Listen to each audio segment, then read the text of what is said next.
Hello, my name is Collection Connoisseur. I collect digital thingamabobs and video games, and today I'm playing Slay the Spire. Now, a couple things about this particular stream.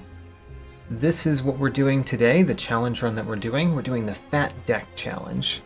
In the Fat Deck Challenge, you have to add cards whenever possible. That means every time you finish a battle, you have to select a card reward. And here in shops, you have to buy cards. And if you're in events, you have to take an option that gives you cards if one is available. So you always have to add cards when you can add cards to your deck. And the second one, you cannot remove cards. So your deck is only going to get bigger as the run goes on. Now you can't remove cards, but you can transform cards. So even though I can't get rid of my starting deck by removing them, I can transform them. Now, I've run this challenge once before. The last time I ran this challenge, I won with the defect on Ascension 2 all the way through the heart, and I lost with the Watcher on Ascension 2, I believe at the end of Act 2. So today, I'm going to play this challenge with the other two characters, the Ironclad and the Silent, so that I will be setting a new personal best for this challenge with the Silent and the Ironclad. In addition, since this is the second time through, I have added a couple mods that I've missed the first time through. These are all quality of life mods. So I have added the colored map mod. That means that we have the map has color coding for the different types of things that you can encounter in the map. And the relic stats. That's an interesting one where you can see stats when you mouse over relics. So I might mouse over relics and point out how well the relic is doing for us on the run. And then the third one, Achievement Enabler, this is just allowing me to earn achievements in this profile while I've got those other mods. That means that what we see in here, these achievements that I haven't unlocked yet, can be unlocked even though I've got those other quality of life mods turned on. Anyway, let's get into the run, and I believe that I'm going to start with the Ironclad today. So let's do a Fat Deck Challenge with the Ironclad. Now, Ascension level, I'm either going to choose Ascension 2 or level 3. I guess let's go level 3, because that means if we win, we will have beaten the defect personal best that we've set, even though it's a different character. So let's go Ascension 3 and embark. So of my options here, I actually can only accept one of these options. Whenever possible, I must add a card, and the only one that's guaranteed to add a card here is the obtain a random rare card. This is not too bad, especially with the Ironclad. The Ironclad has some pretty nice rare cards that you can add to your deck. Now, rare cards, unfortunately, usually set you into certain paths that you want to build your deck, and we don't really get to choose particular paths for the deck this time. We have to add cards all the time, so some of the rare cards are not going to be great for us, where they would be great in a different sort of deck. Also, I'm noticing that now that I have the mods, my Fat Deck explanation up here is kind of in a wrong place, so I'm going to move that before we go too far. Let's move that here, maybe make it a little bit smaller.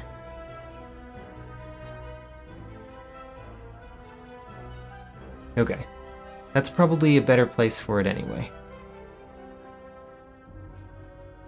There, now there's not words overlapping on the screen. Hopefully that will help. So we obtain a random rare card, Berserk. Berserk can be fine. It's definitely one we like to upgrade. Upgrading is not a great thing during this challenge because, well, you can only upgrade a couple of the cards and you have a lot of cards that want upgrading. But still, if we're going to get any use out of Berserk, it's really nice to be able to upgrade that Berserk. so that you only get one vulnerable instead of two. Alright, let's go. So you can now see my colored map. Colored map has elites are the little purple ones. The normal enemies are red, shops are green, fireplaces are, in my opinion, appropriately orange, and the little boxes, the little loot boxes we get along the way, the chests, are brown. So where would we like to go in Act 1? Events could be pretty bad in this challenge. Shops aren't great. I think I might go to several events anyway, though. I think I'm going to go this path on the right. I might skip that event and go there, but we are going to hit an event early on. Let's hope the game is kind to us. Alright, Berserk is actually not too bad in this fight. Because really we're only going to get hit once while we're vulnerable. And there's the one time we get to defend against it. Let me think about that, whether I actually want to defend against that or not. If I don't, there's a pretty good chance that I win next turn, and I'll heal that up anyway, so let's not. The chance that we were going to win next turn was rather good. So we have to add a card here. Anger is not too bad. Flex could be pretty bad, especially in a deck where we're just constantly adding cards to it. Flex is much better if you can draw cards, and we won't be able to reliably do that. Warcry is fine, but it's one of those cards where I'd much prefer it with an upgrade. It gets a lot better if we have exhaust synergies. I think I'm going to take the Anger.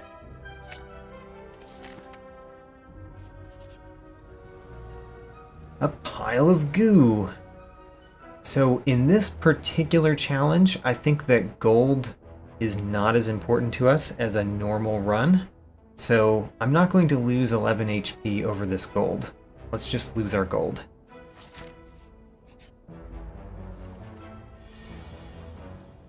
Alright, the jaw worm. Unfortunately, we are taking a little bit of damage, more than we can heal at the end. Only one more, though. If I berserk here, I believe I get hit for 10, which means we can block that. And this turn, he's not attacking us anyway. Not to mention we can win. Body Slam is another card that I much prefer if you can upgrade it. Headbutt. Headbutt actually works really well in this challenge because it allows us to manipulate what we draw a little bit more when we have a giant deck.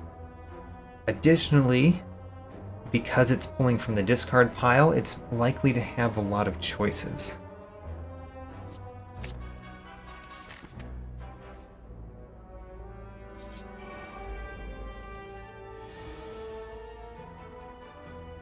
So what do we want to draw next turn? I guess drawing another defend next turn is probably not what we want. I mean, we do want to defend against this guy. Maybe we do want to defend next turn, so let's put a defend on top.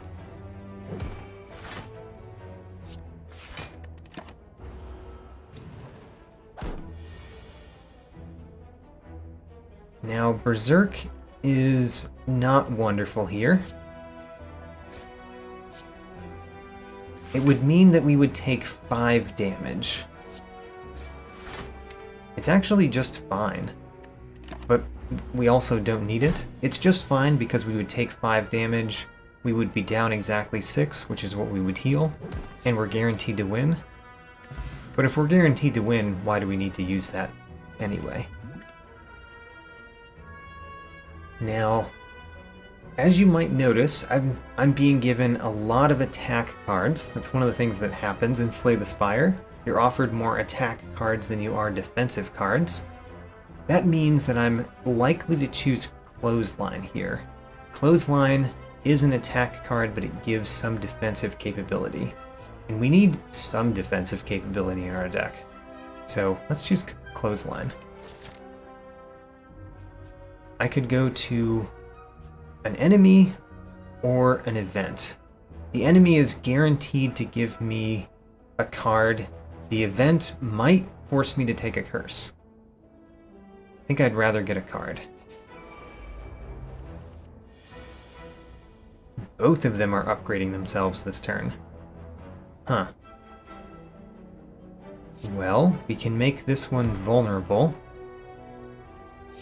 And headbutt it. Actually, let's anger and then headbutt, because putting one of the angers on top isn't too bad.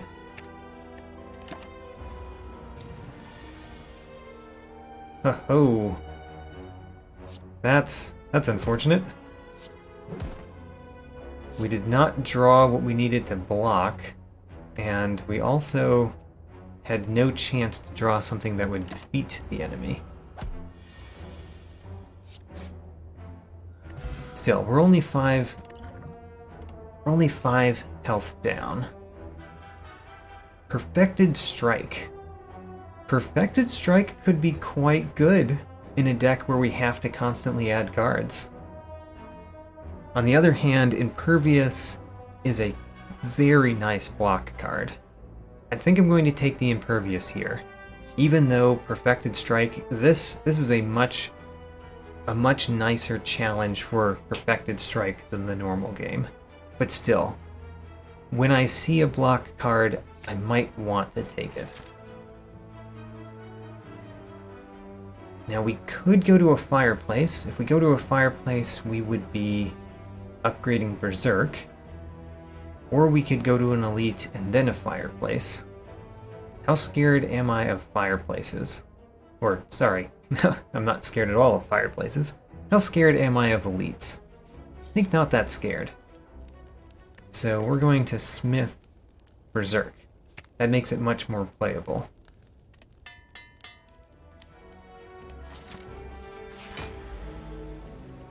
Okay, do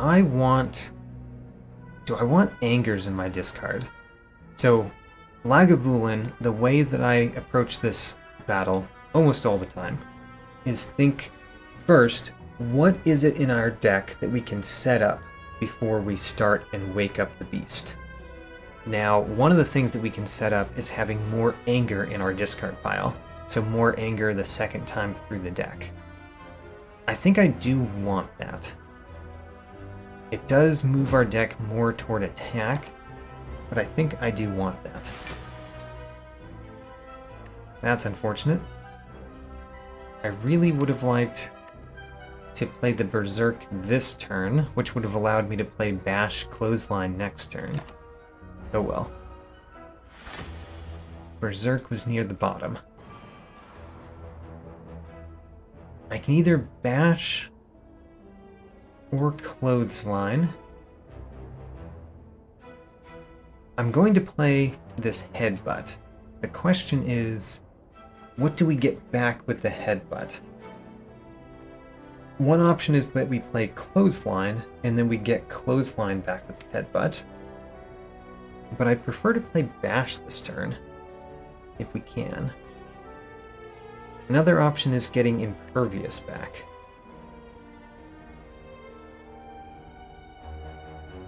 I don't know which one I want. Let's go with Impervious. No, we'll probably not win the first round through. Let's get Impervious later. Let's get the Clothesline back.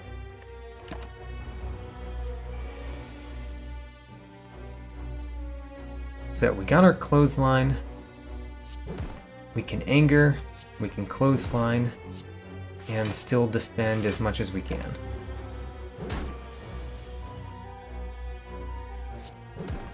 Well, This is a situation where you play all of your cards, but a little bit more damage than I thought I would probably take in this battle. Not too much, not to the point that I'm worried about it, just more than I thought that we would. Now, Bash, Strike, Strike doesn't win, so let's play Impervious and Bash so that we can win next turn. Clothesline, Anger. An oddly smooth stone is nice. That essentially upgrades all of the defensive cards that we get a little bit. Searing Blow, not the deck for it. I mean, it does give us a target for upgrades, which is not nothing. Currently, we don't have much of a target for upgrades at all. Inflame isn't terrible, but putting powers in a really fat deck is a little questionable because the powers could be at the bottom of your deck, or you could draw a hand where the power is basically a dead card. As weird as it is, I'm attracted to Searing Blow here. I think I'm going to try it out. If I was not attracted to Searing Blow here, I would take Warcry. I think Warcry might be the more correct choice, but I'm curious. Curious whether Searing Blow might be better than I think it is in this challenge. That does encourage me to go to more fireplaces, which isn't too bad. Fireplaces are safe at least. I sense that we will not lose our money in this battle. So I can do Berserk and then Impervious.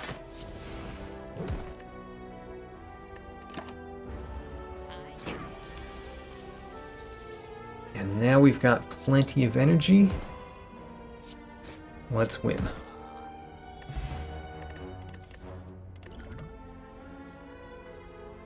So I really should take Flame Barrier, because having a good block card is good.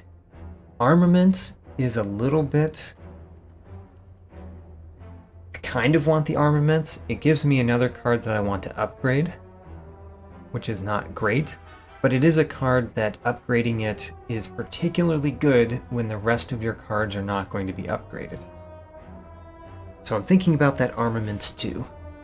Flame Barrier or Armaments. I think the Flame Barrier is better in most cases, so let's take it. The fact that you have to shuffle your deck before you're able to play what Armaments has upgraded a second time also makes me less interested in the Armaments there.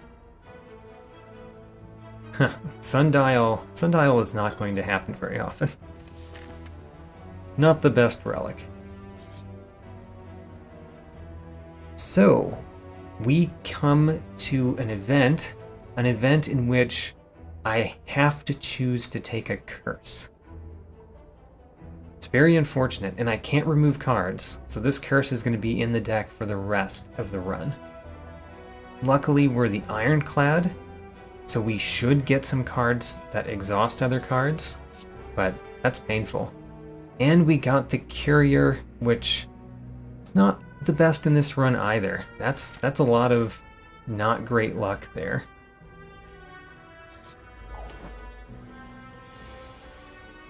Well, Regret doesn't do too much to us here, at least. Basically, when I see Impervious, I'm probably going to play Impervious because the chances that we're going to see it a second time are relatively low. I mean, right now, we still have a deck that's relatively small, so that's not true, but as the run goes on, it will become more true. I want to play both the Berserk and the Bash. I cannot play them both. And I want to play the Flame Barrier, so what we're going to do is Berserk, Flame Barrier, defend.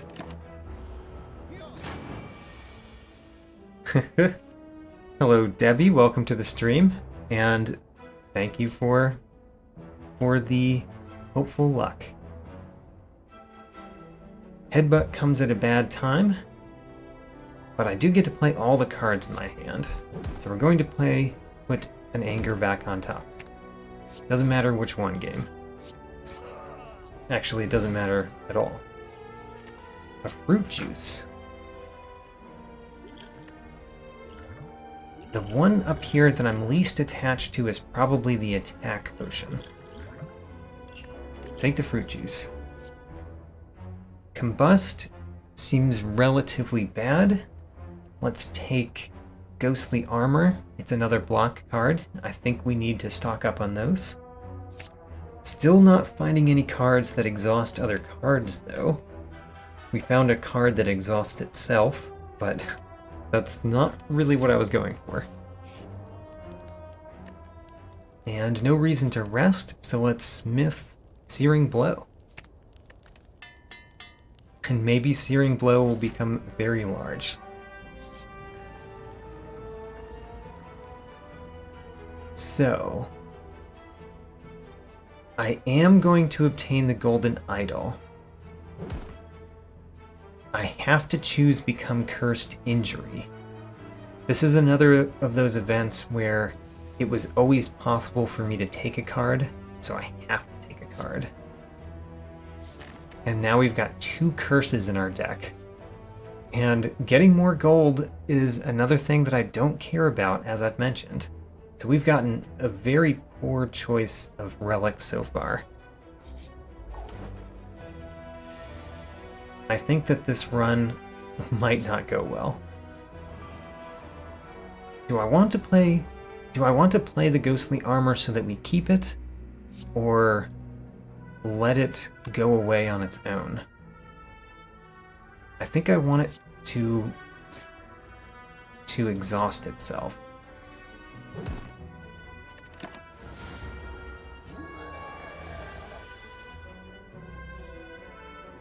So here's Searing Blow. Could play Bash Searing Blow, or I could play Searing Blow Impervious. Bash Searing Blow makes the rest of this much faster, and looking at my discard pile, I'm not very happy with what I see. I think the Bash Searing Blow is going to have to be the answer. And the question is, do I play my block potion? I don't know the answer to that. How worried am I? How worried am I? Not that worried. But still, the block potion would open a potion slot. Kind of that doesn't matter because I could drink the fruit juice anyway. I'm not going to play the block potion.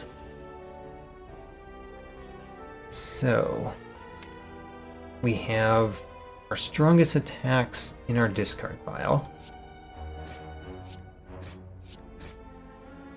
We are guaranteed to win next turn, which means playing a defend is worthwhile.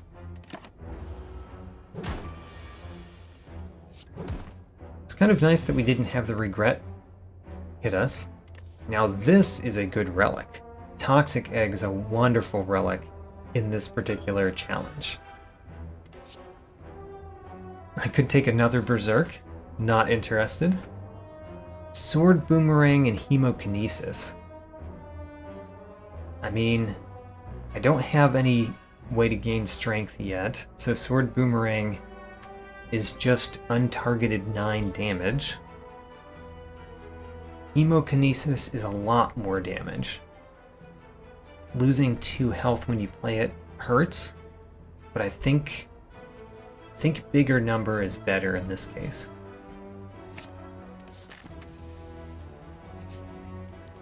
So I'm not going to heal. Don't think we need to heal. I'm going to Smith Searing Blow again. Now does 21 damage. We have Regret in our hand. That's unfortunate. I want to keep the ghostly armor around, so I'm going to play ghostly armor. So Searing Blow ghostly armor or clothesline? I think we should do clothesline, because next turn we're going to get hit pretty hard. So having him weak, having Hexaghost weak during the next turn does matter. And we're going to get hit even harder because I'm going to play Berserk. Okay. This is a time that I will use my block potion.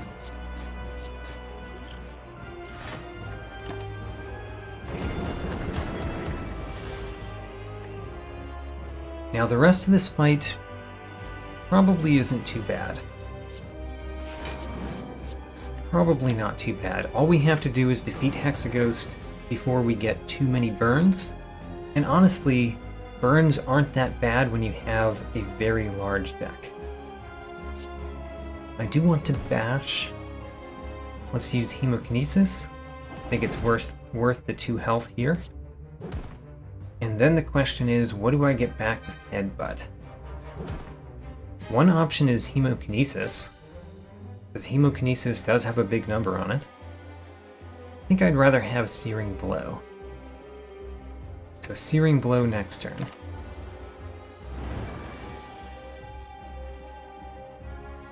We could play Bash, Searing Blow, or we could play Searing Blow, Headbutt. Keeping Hexaghost vulnerable might be worth it, so I'm tempted to do Bash, Searing Blow. Let's do it. We are taking 8 more damage this turn, so we are taking more damage than is comfortable.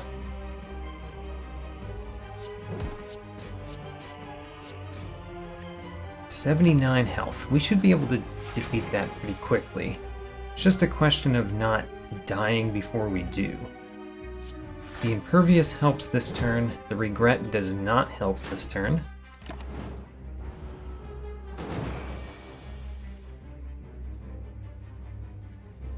So definitely Flame Barrier, Strike, Hemokinesis.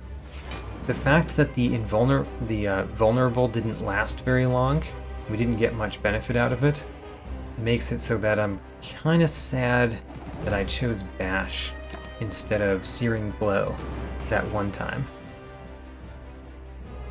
Okay, here's the scariest turn.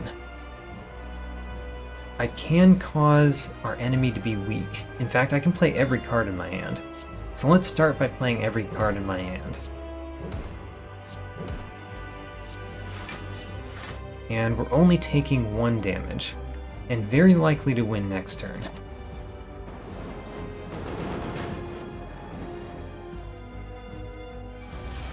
We'll just ignore those burn pluses and play Searing Blow. Alright, what are we adding now? Limit Break. Doesn't do much. Not when we have no way to gain strength. The fact that it has a plus on it doesn't affect us much because in the non-plus world it exhausts itself. And actually, with a large deck, it exhausting itself might be the faster way for us to get it back than it not exhausting itself. Exhume Plus could get Impervious back, but that's it so far.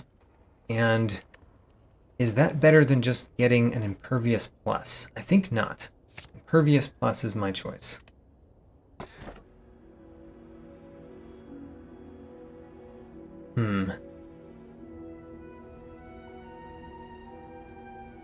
I have to pick the Calling Bell, because the Calling Bell adds a card to my deck, and these other 2 don't. Alright, Calling Bell. Let's add another curse. Curse of the Bell. But what did we get? Red Skull is kind of nice. I like that. Self-Forming Clay. Very interested in this card. And Jira gives us another thing to use at rest sites. That's probably more important than continuing to upgrade Searing Blow. So I'm less happy about taking Searing Blow now.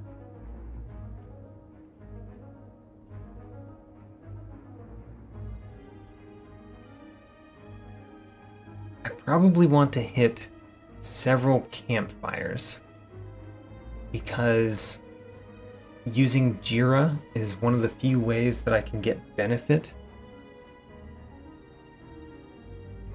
I could go to this shop.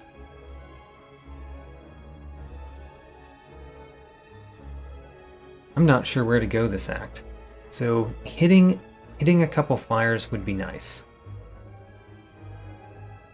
I don't think I'm very interested in elites. So I think I'm going to start by hitting a shop, actually, which is a little weird, but I'm looking for something. Hello, Cameron. Welcome to the stream. Backseating is perfectly welcome. This challenge run is not a blind run in any way. I'm very familiar with Slay the Spire, so feel free to backseat. Happy to take suggestions. So I'm definitely going to Hemokinesis and then put Hemokinesis back on top. By the way, getting self-forming clay made Hemokinesis a lot better because Hemokinesis now gives 3 block the following turn.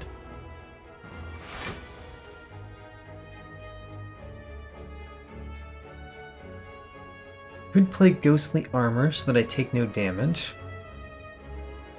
Is it worth it to take no damage? I mean, don't know if I care. Put Hemokinesis on top, but I could instead play Bash, and then win with Searing Blow whenever we draw it. So let's do Bash, and maybe skip the Hemokinesis, actually. Yeah, and then we can win with Searing Blow, Anger, and Strike. Wait a minute, I didn't win at all. Oh well, let's weaken him. I had a plan that I didn't think I needed to do the math for, but apparently I did. Should have played the Hemokinesis. That was the correct play there. So Reckless Charge adds Dazed into my draw pile. Currently I don't have any benefits to that. Fire Breathing makes the 3 curses that we already have much better. It's just that we won't reliably play Fire Breathing before we draw the curses. And Pummel is fine. I'm going to take Fire Breathing, especially since we might get more curses.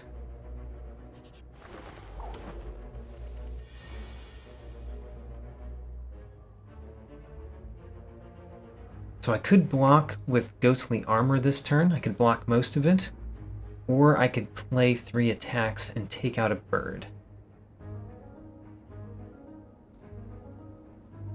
Or I could play 2 attacks, including Clothesline. I think playing the 3 attacks and taking out a bird is probably worth it, rather than playing Ghostly Armor. And by taking out a bird, I really mean put the bird on the ground. That bird's on the ground.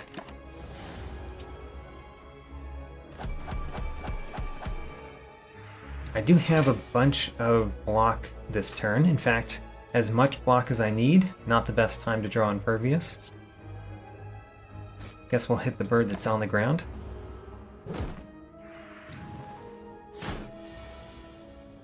Flame Barrier is quite good in this battle. But I am going to take damage here. Should I play the Defend or the Fire Breathing? Fire Breathing will deal 10 damage to all of the birds, either next turn or the turn after. Defend makes me take 6 less damage. Let's take the 6 damage. That also gives us 3 block next turn. Or, ooh, it gives much more, right, because this was the right bird. I was thinking about this one hitting me.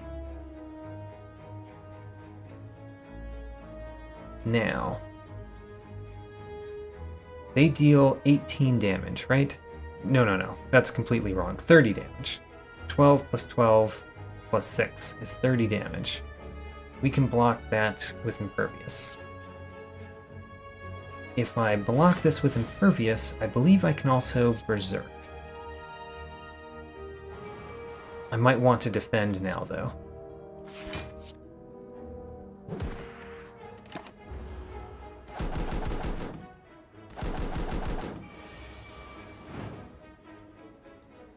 That was the trigger of the fire breathing that took out some of the birds. This one does 12. Excellent. So we can take out both birds. Great. Part of the reason we could do that is because of the red skull. Power Through. Power Through adds wounds to my hand, which doesn't hurt very much. So Power Through adding wounds to your hand means that you'll have the wounds in your deck, but not until you shuffle the deck and go through it the second time, which we might not do in most of the battles. So this is quite nice. It also works with fire breathing if we end up drawing those wounds.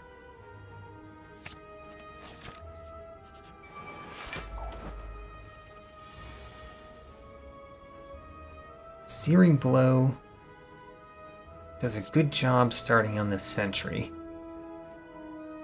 Do I want to go after the sentry? The sentry essentially defeats itself with my fire breathing, but I don't have fire breathing yet. So it's going to make it hard for me to get fire breathing.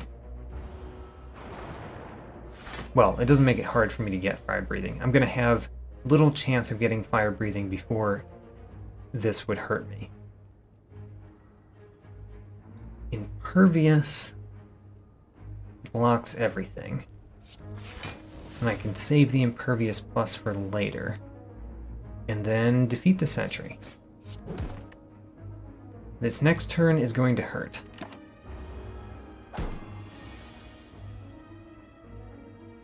Actually, doesn't hurt as much as I thought it would. Because we're playing Flame Barrier, Ghostly Armor, and Defend. Whoops. Oh right, we hadn't played the Berserk. I don't have 4 energy normally.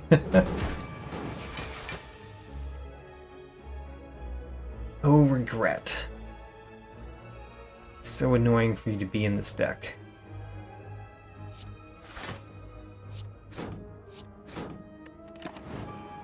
This battle is going to hurt. At least there's the fire breathing. It was at the bottom of the deck, not the best. And I think I might want to headbutt and get Power Through back. I think I do. Because Power Through is one of the few ways that I can block these attacks. I drew the Impervious, though. Not the turn that I wanted to draw the Impervious. But we can get the Power Through back on top again for next turn. Power Through, Defend.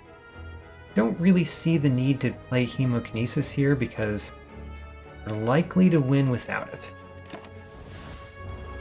And that just saves us a couple of health.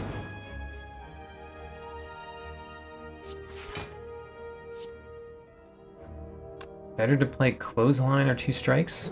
Better to play Clothesline.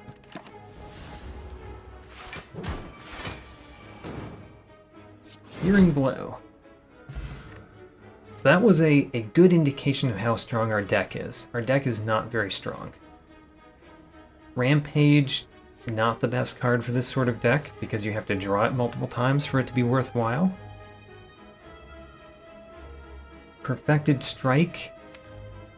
Have I added any card that says Strike on it besides my initial strikes? No.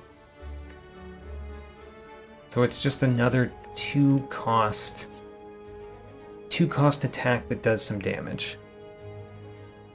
Still, of these 3 cards, I think that's the one I want the most. It's unfortunate. I really need more energy. More energy in some form other than Berserk. Alright, the shop. Now we have to buy cards. No choices, we have to buy cards. The question is which cards?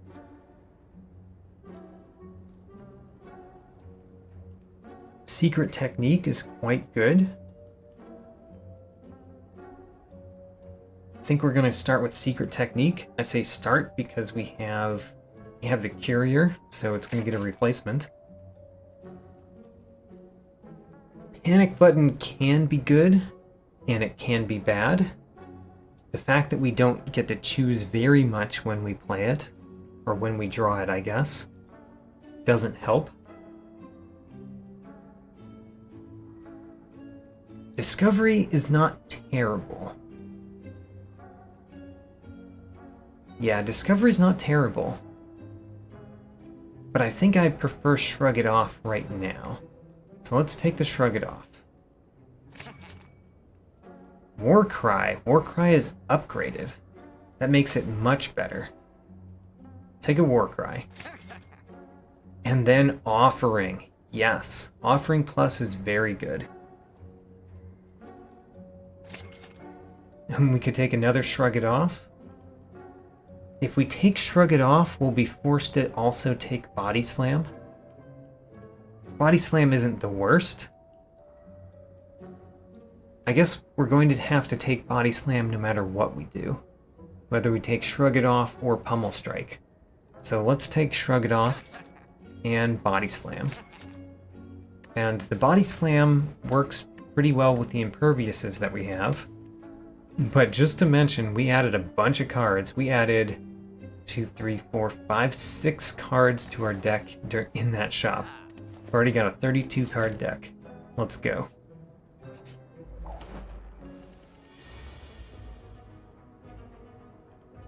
I could play Offering immediately. I also have Secret Technique. I guess let's play the Offering before we play the Secret Technique.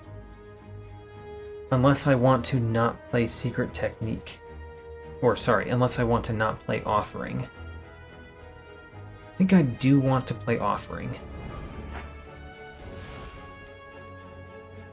So the Secret Technique is going to give me... Secret Technique is going to give me Power Through. So now what we can do is we can play Power Through, Shrug It Off, and we're going to play Body Slam. So if we're going to play Body Slam, then playing Ghostly Armor is nice.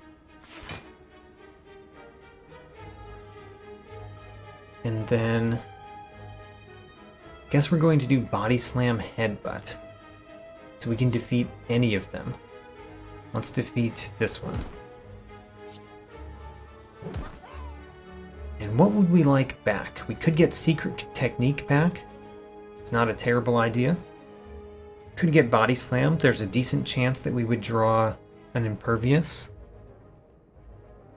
I think Secret Technique is stronger, depending on what we still have in our deck.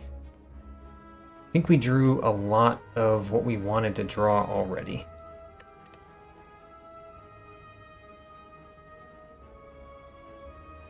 What do I want on top? Could be Power Through. Power Through gives us really nice block. Let's do that.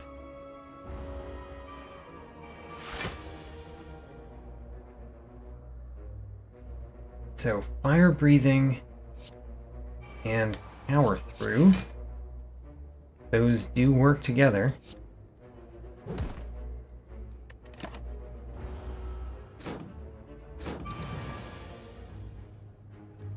Is this a good turn to play Berserk? Doesn't look like it. Not without an Impervious. Let's play Warcry first. Yeah, not the turn to play Berserk. So let's put the Berserk on top. Now, 24 damage plus 18 defeats this guy. That's one of the reasons why I picked Hemokinesis. Losing 2 health is painful, but big number damage does sometimes defeat enemies that would have dealt you more than 2 damage. There's Perfected Strike. It's not wonderful, but it's better than playing Strike. I still did not get the Impervious with my Berserk. Next turn I can do some damage because of the Red Skull. I'm not going to play Berserk. The question is, do I play Defend?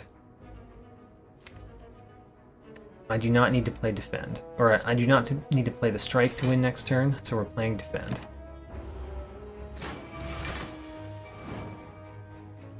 Oh, right. And I forgot about the fire breathing.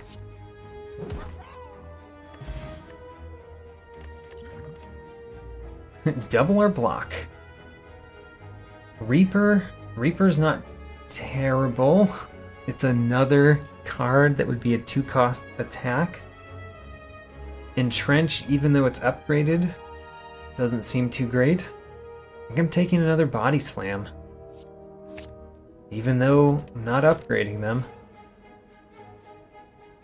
And I think it's time to go here and rest. I think we're going to hit a few rest sites. I'd like to not always rest at them, though. What would Secret Technique get for us this turn? Could get Warcry. Warcry is really the only thing that I care about.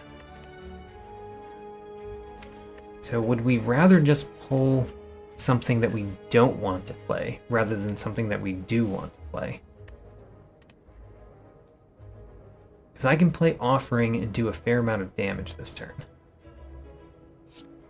Let's do Offering and do a fair amount of damage and figure out what the Secret Technique gets. I could Secret Technique just something that I don't want to play later. Or I could Secret Technique Warcry. Let's do Warcry. Plan this turn a little bit more. Oh, Fire Breathing is good to see. Clothesline is probably something we want to play next turn. So let's put the Clothesline back on top. And we want to play the Fire Breathing, the Searing Blow, and actually the headbutt to get the Searing Blow might be better than getting the Perfected Strike. Except that we have 3, and we know we're going to play a different card next turn, so there we go.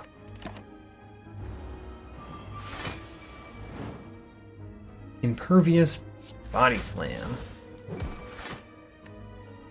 Didn't quite win, but we'll win next turn. All we have to do is draw a curse. We've got those. We did not draw a curse. Power Potion. Alright, this is the time for the fruit juice, I guess. I was really thinking about that liquid bronze, that particular one. So armaments is definitely an option. Other than that, headbutt is quite nice in this deck. I'm going to choose armaments, but if I get offered a headbutt again, I really could take that headbutt.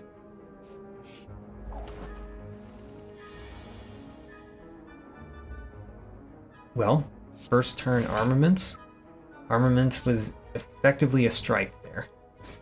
Not the best it could be.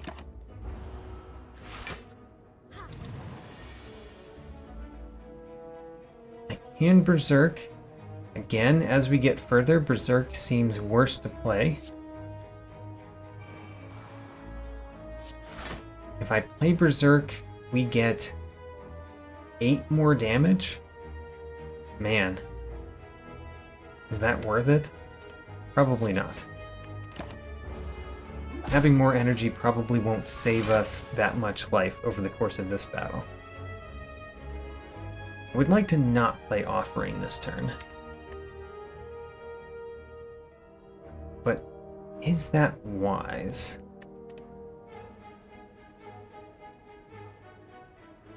Is it wise? I think not. I think we do need to play Offering in order to win this battle quickly enough.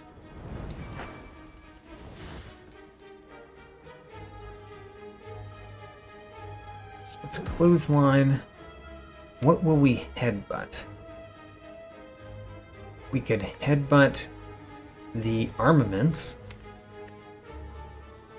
The interesting thing about headbutting the armaments is we have body slam, 2 body slams, a power through, and an impervious in our deck still. So we might draw a good combination.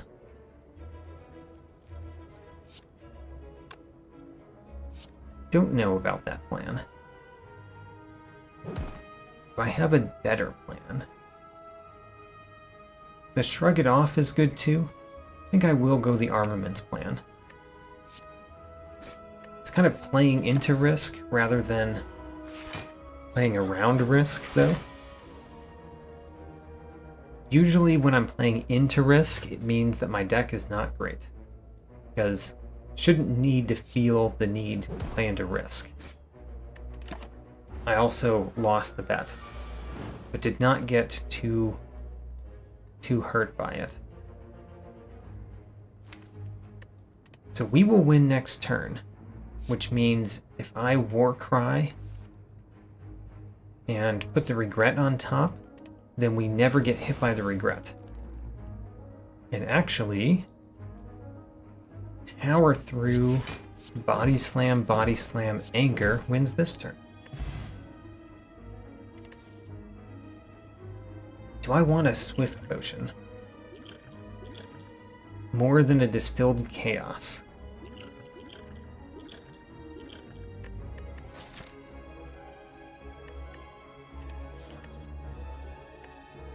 I don't know. Maybe not. Hey, we get a lot of good choices. Second Wind can destroy those curses. Dark Embrace is quite good. What does it work with currently, though? It works with Offering, War Cry, and the Imperviouses. I think I want Dark Embrace, but I want Second Wind first.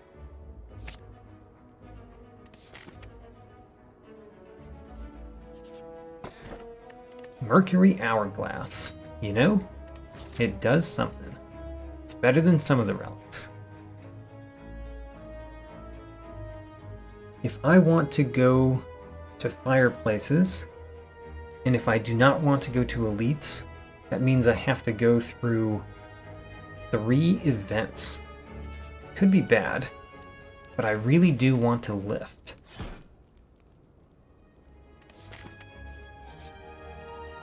Ho-ho, receive 5 Apparition.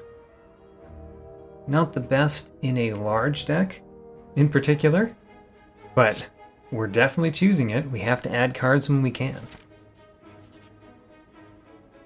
And here again, we have to add cards to our deck. I mean, 1 card, but still. Havoc, Fiendfire. There's Feel No Pain, which isn't terrible. Seeing Red might be quite nice. True Grit gives us another way to exhaust a card. I think I most want the Seeing Red, because right now I'm concerned about my energy.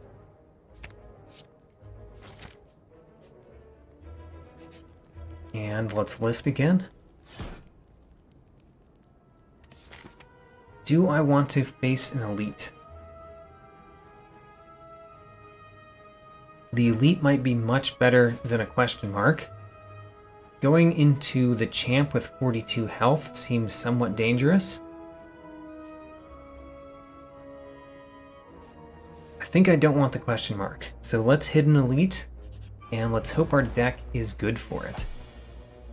This particular elite, our deck might be good for. Let's start with Shrug It Off here. And the apparitions started with Apparition Plus, which is very nice.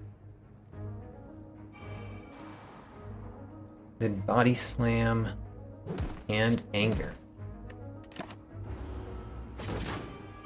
I didn't have a choice about the apparitions, so I didn't think of it very much, but the fact that the apparitions start off in their plus versions is very significant. I think this is probably the best time to use Liquid Bronze. I should have done it last turn, but I haven't really had a good time to use Liquid Bronze, so I think I should take it when I have it. And we're definitely playing Offering this turn. Seeing Red, we might play.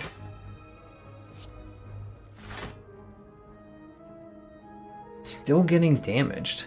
Haven't drawn the block cards. Seeing Red only allows me to play one more strike. Still probably worth it. It's not like we're going to see Seeing Red again this battle.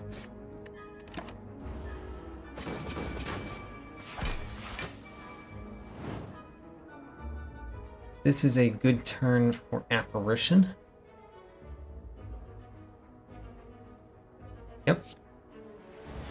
And then I could play Armaments so that I take less with the Regret, but oh well.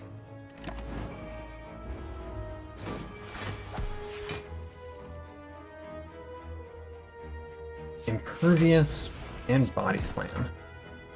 So as you can see, that elite fight took out about 1/4 of my health. And I mean, Ceramic Fish is interesting when we always have to add cards. But still, how much do I care about gold? Wild Strike shuffles a Wound into the draw pile. Not the best. Clash, frequently unplayable, which means we're choosing Inflame.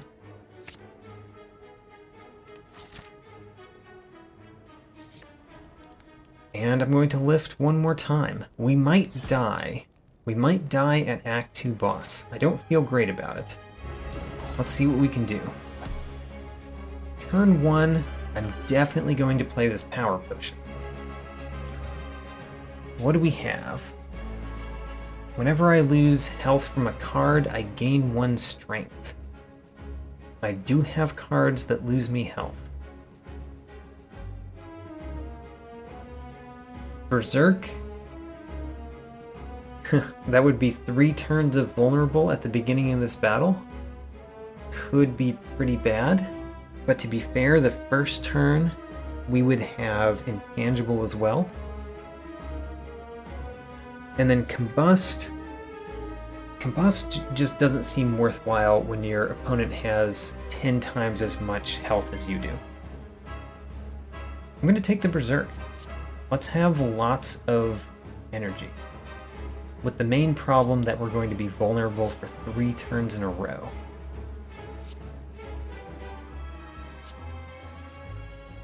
If I play Clothesline, which I'm going to play regardless, I could keep the Apparition and play the Ghostly Armor instead. I think I will do that.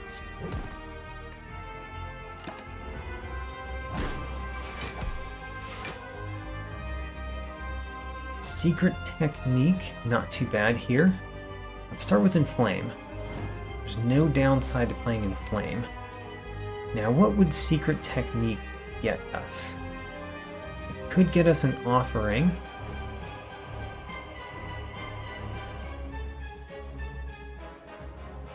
Armaments doesn't seem that worthwhile. Let's get Offering.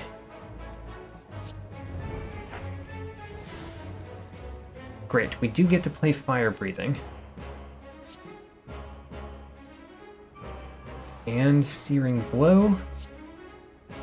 And we'll keep our seeing red for the next time through the deck. As well as that apparition.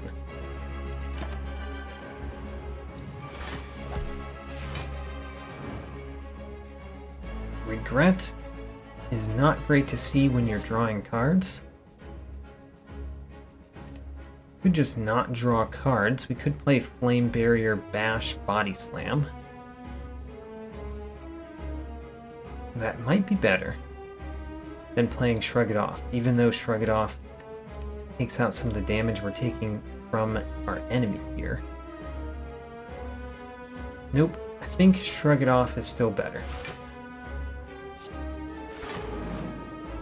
And I can play the Strike and the Body Slam.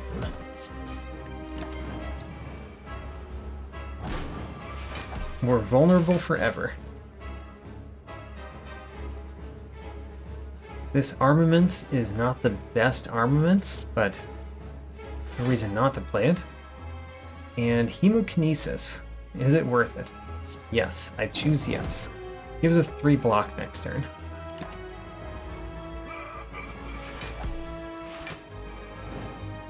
We do have Apparition. We have Apparition and we have Second Wind. Second Wind would destroy the Apparition. Let's play Warcry and put one of those 2 cards back on top. The Second Wind would destroy Curse of the Bell and the Defend for 12 block. Doesn't seem good enough for me.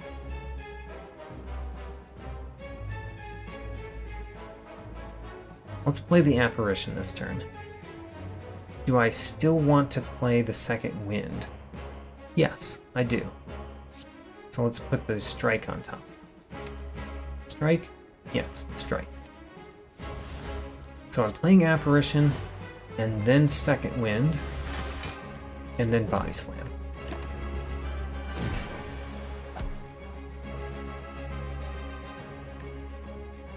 Huh. He's buffing himself.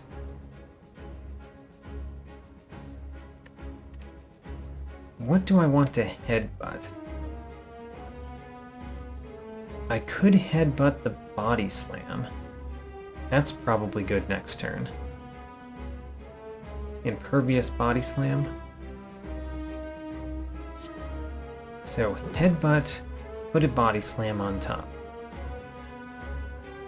Where's my Body Slam? There we go. And then play everything but Apparition. Now he's buffing himself again because we got him under half health.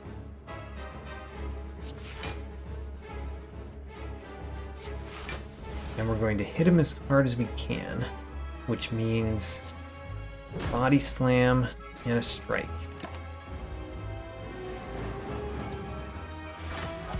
So, here's the danger turn. Secret Technique. Oh man, you have come in at the right moment. I want you to get an Apparition for me.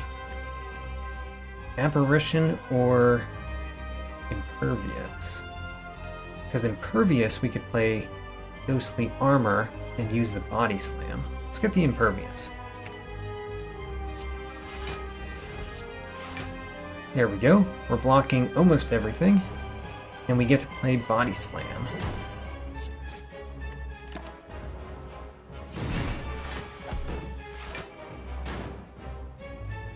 Second Wind can get rid of that curse for me. Very nice. And we win. We made it past Act 2. Always adding a card to our deck.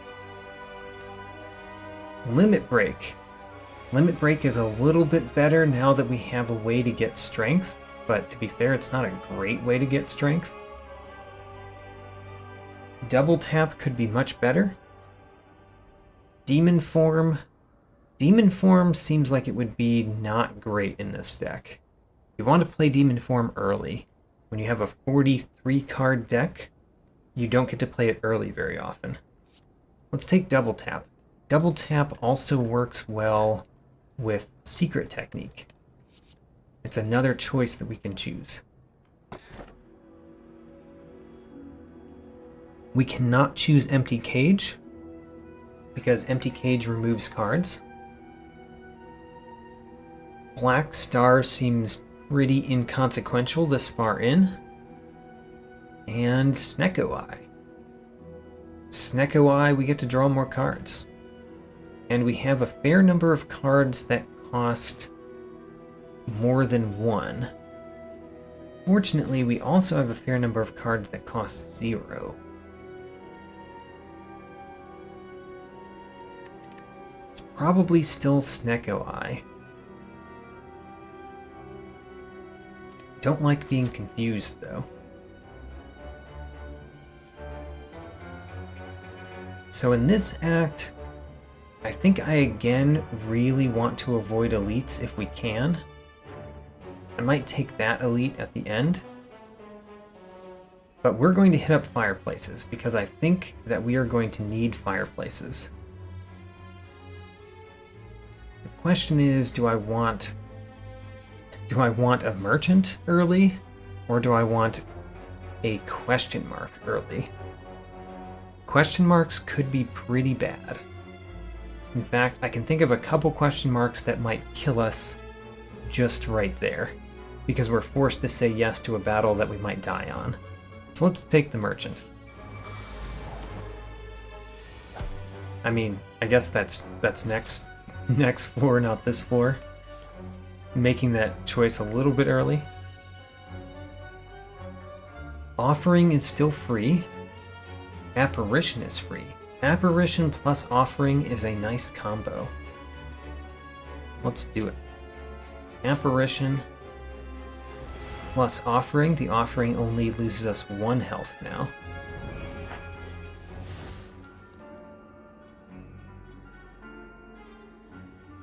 I probably want to play Inflame.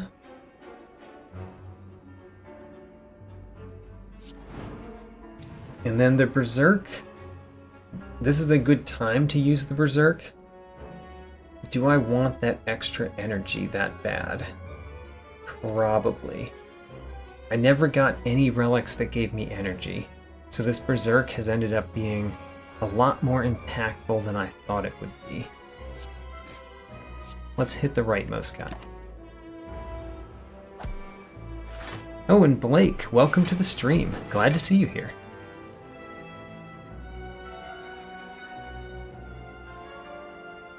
So, another good turn for Apparition. A terrible turn for seeing red.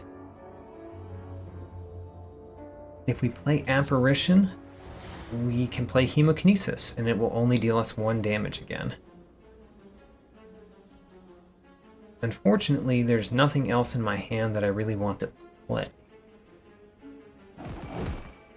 There we go. At least we've got 3 block for next turn. And they're not attacking. The turn that I've got the block, they're not attacking. You know, Regret is particularly bad with Snecko Eye. Didn't really think of that when I took the Regret, but not like I had much of a choice anyway.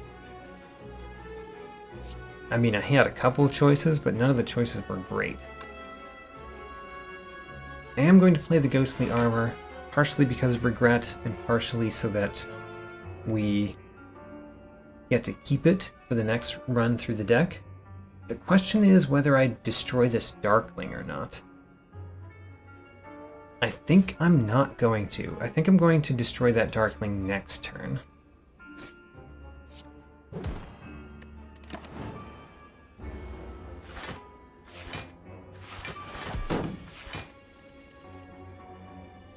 I see double tap in my hand. I don't actually know how the armaments works when Body Slam is set to 3 and you upgrade a card that has been confused. Might be worth doing just to see what it does. Let's play it. it made the body slam cost 0 because the upgrade makes it cost 0. How cool. So now we're going to play double tap that defend, and then we're going to double play body slam and anger. The body slam will take out the middle guy, and anger could take out either one. Let's take out the one that has more health. And then I believe our Mercury Hourglass wins. Alright. There's a Dark Embrace. Dark Embrace is getting better for our deck. On the other hand, Headbutt. Headbutt is quite good in a deck like this.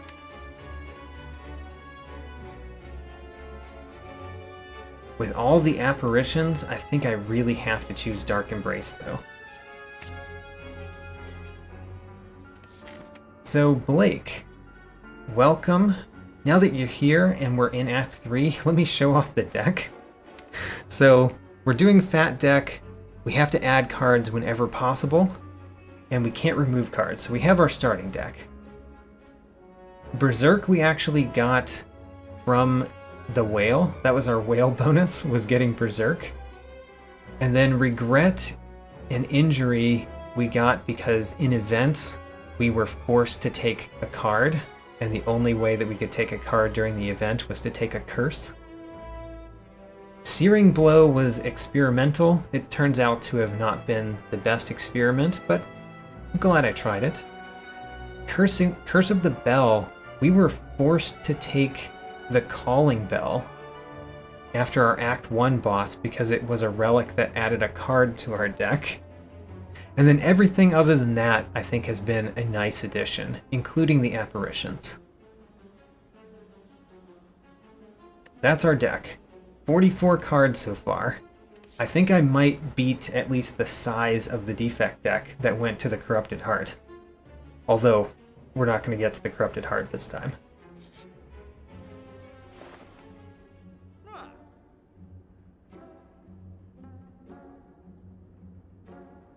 Alright.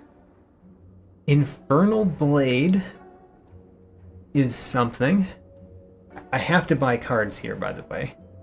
Purity is a much better card now that we have taken Dark Embrace. It was not terrible before then, but it's much better now that we have taken Dark Embrace. Feel No Pain is also not too bad. The question is which one I buy first, because I've got the Courier, so which one I buy first does actually matter. Let's buy Purity first. Ooh, and we get another Secret Technique. Secret Technique has been a staple in this deck so far, so let's buy that one. Now, we've only got 123 gold left. Feel No Pain.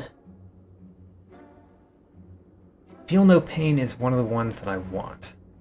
If we take Feel No Pain, that blocks us out of Blind, but it still allows Intimidate, which honestly might be a better version of Blind for the deck that we would have. Let's take a Feel No Pain. And now we've got 70 gold. I have one more card that I'm able to add to the deck. And Intimidate is probably the card. Could be Infernal Blade, though. Now, let's go Intimidate. And there we go. 48 cards so far. Let's go.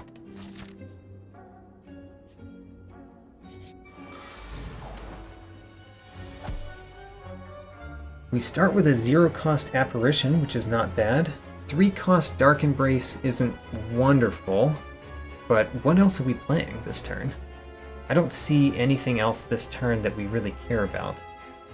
I'm going to play the Apparition before the Dark Embrace because I'd rather not draw the card from Apparition and not be able to play it. So, Dark Embrace, then Apparition. Wait a minute, I did that exactly the opposite of what I said I would do.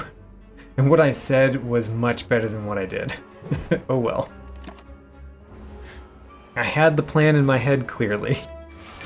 I just really screwed up the execution. I've got a lot of zero costs in this hand. That's pretty nice. I'm actually going to start with seeing red, because I'm sure we're going to play a lot this particular turn. This might be a good turn to play Secret Technique to get an apparition that doesn't cost 3.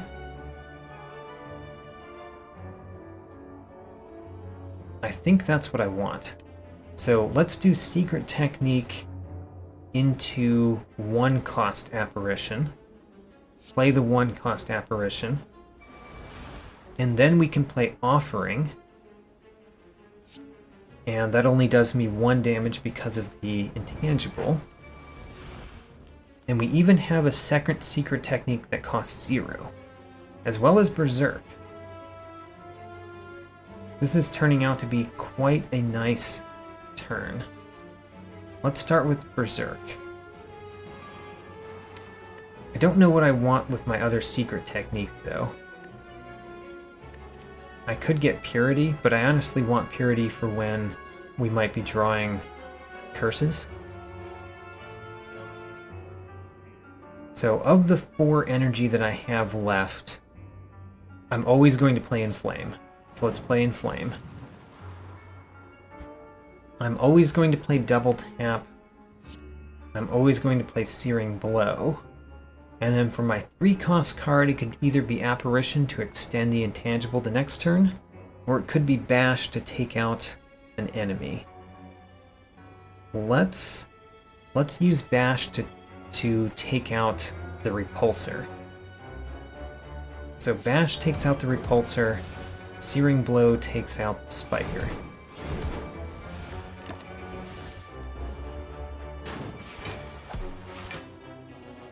And then we win. That went much better than a lot of battles. Ooh, we got another Headbutt. This is excellent. Headbutts are quite good in this deck. Headbutts also help with the Curse of Confusion, because if you have a 0-cost card in your discard pile, you can put it back on, or if you have a 3-cost card in your discard pile, you can put it back on top, and it might be a 3-cost card next time. Speaking of, we've gotten pretty good on our Snecko Eye. You can see my average discount there from one of the mods that I have installed this time, the relic stats. So, Headbutt it is. And then the question is, do we go to events, or do we go to basic enemies? I still think events in Act 3 might kill me by forcing me into battles that I don't want, that are harder than normal enemies. So I'm going normal enemies.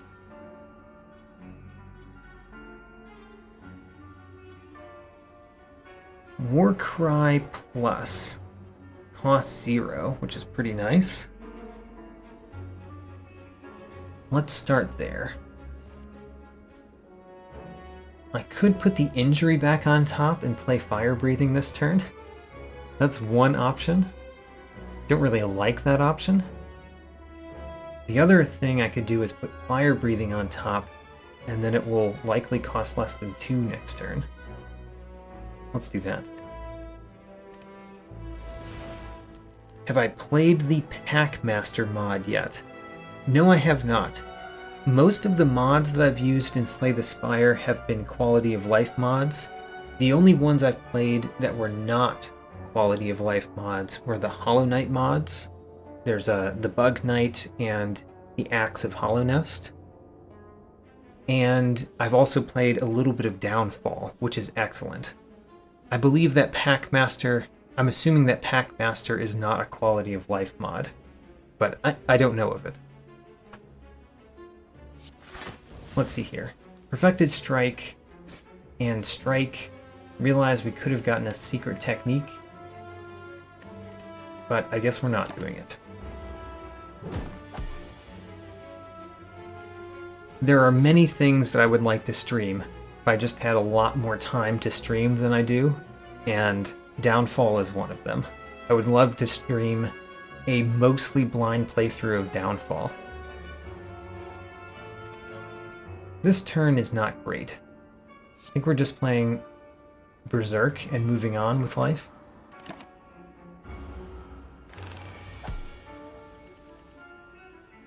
There's our Dark Embrace. Dark Embrace is very nice. We even have a Purity in our hand so that we could convert cards that we have into draws. Definitely playing the Apparition. Definitely playing Bash. The question is, do I Secret Technique for armaments before the rest of that?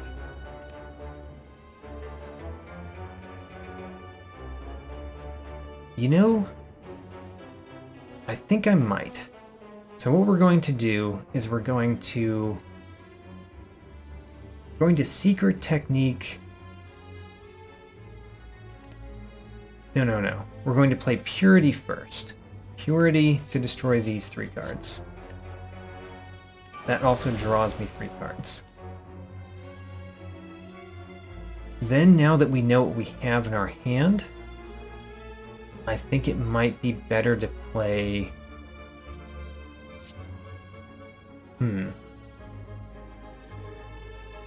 Probably should have Secret Techniqued for Offering. We still can, so I still will. There we go. That's what we want. This is a great hand. I can Second Wind to draw a bunch more cards. I like that. Let's do that.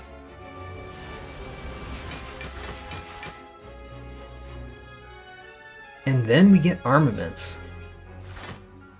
So now, we'll play our Apparition because we have it. We probably will not need it. We're going to Bash. We're going to Searing Blow. We're going to Body Slam, and we're done. That was a fun battle. So we could get another Armaments Plus. We could get a Twin Strike. Or Anger.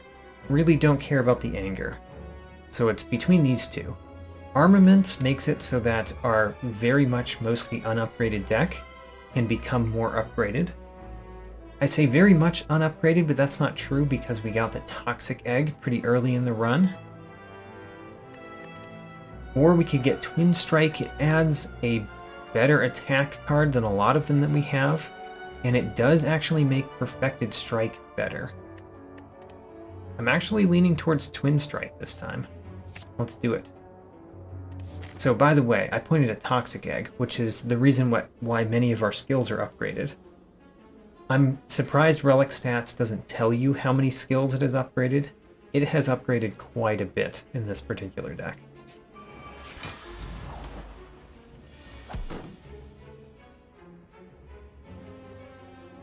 Could Apparition this turn, but it's not the best turn for Apparition.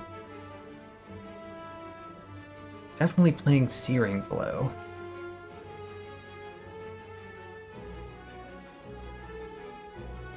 The question is, do I Warcry and put Apparition on top?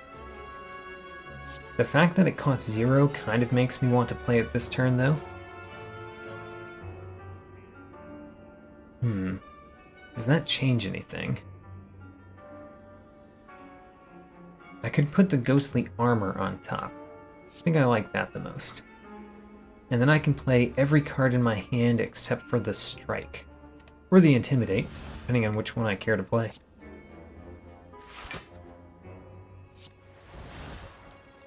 The Body Slam is not the best, but who cares about whether something's the best? The Spheric Guardian is the worst enemy here, so let's hit it hard.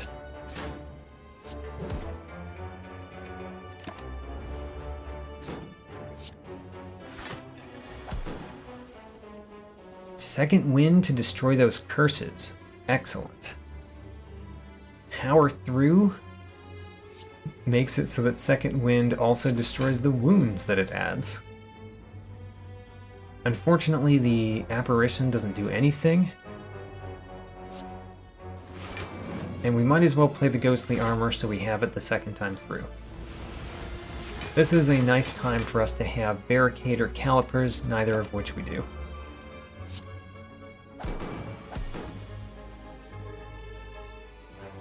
I've got an impervious and I have an apparition.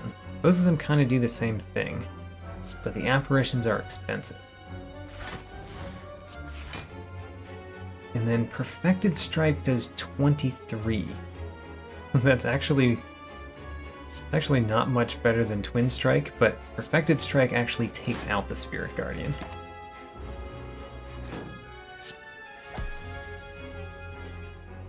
We have the Apparition Offering combo yet again. It's a nice combo. So we're going to play Apparition. I'm going to play Fire Breathing first before the... whoa, can't play it before the Offering because we need the energy.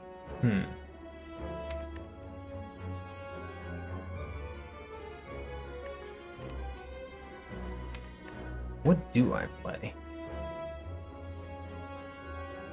I guess what we want to play is the Offering. Let's do that first then.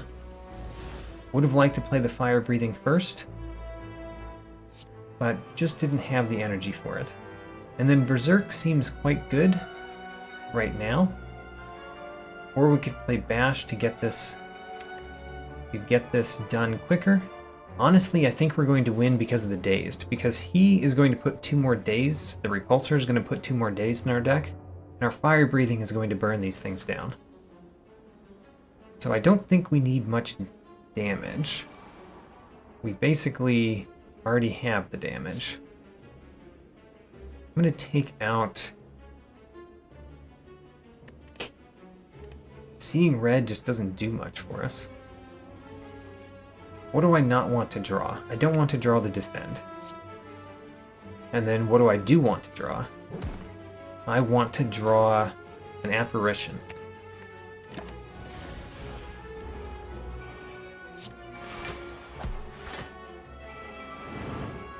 The Dazed have taken them mostly out.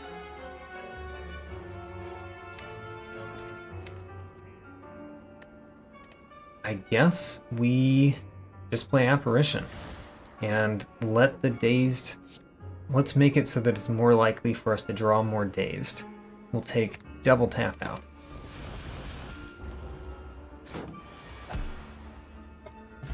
I forgot that the Hourglass was going to claim another victim. A Strength Potion. Is that better than what we have? I mean... I don't know why I would care to have the Strength Potion or the Skill Potion. Let's get the Strength Potion. It's at least better for a boss. Have to add one of these.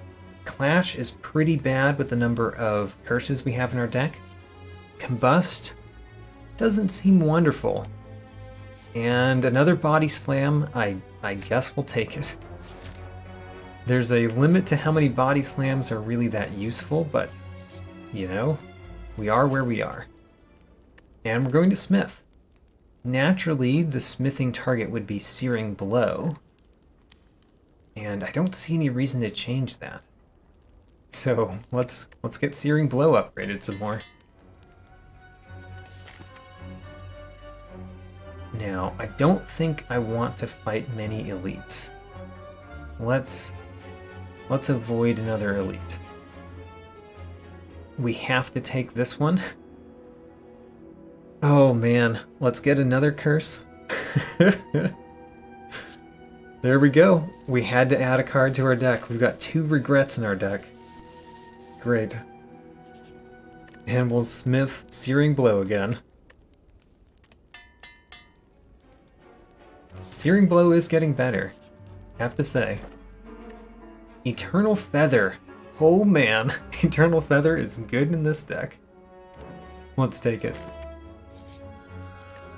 And Smith Searing Blow again. We're at +5. Which does a respectable 42 damage. Well, there's Regret. Luckily we got Apparitions with it. Unluckily, we didn't get much more.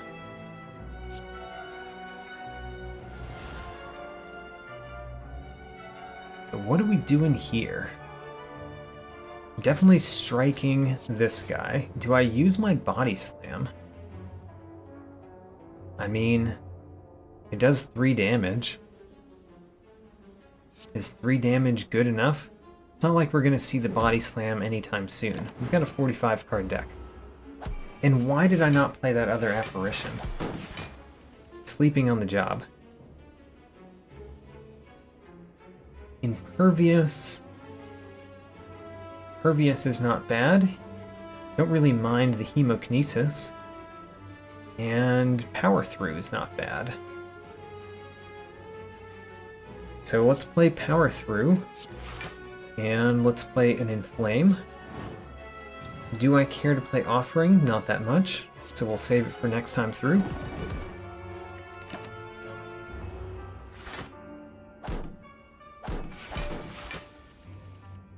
And then we have the Dark Embrace and Purity combo. Definitely playing Dark Embrace. I'm definitely playing Purity here. The question is, how much do I need that Berserk? I don't think I need the Berserk that much. So we're going to Purity all 4 of these. Draw replacements. Feel No Pain is quite nice. Apparition is quite nice. Fire Breathing.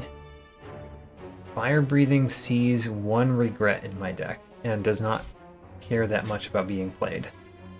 So, Feel No Pain, Apparition. Let's play another Apparition for next turn. Play a Ghostly Armor, Strike, and a Body Slam. Let's start working on this one. I think that we could destroy both the left and the right pretty easily in a turn now.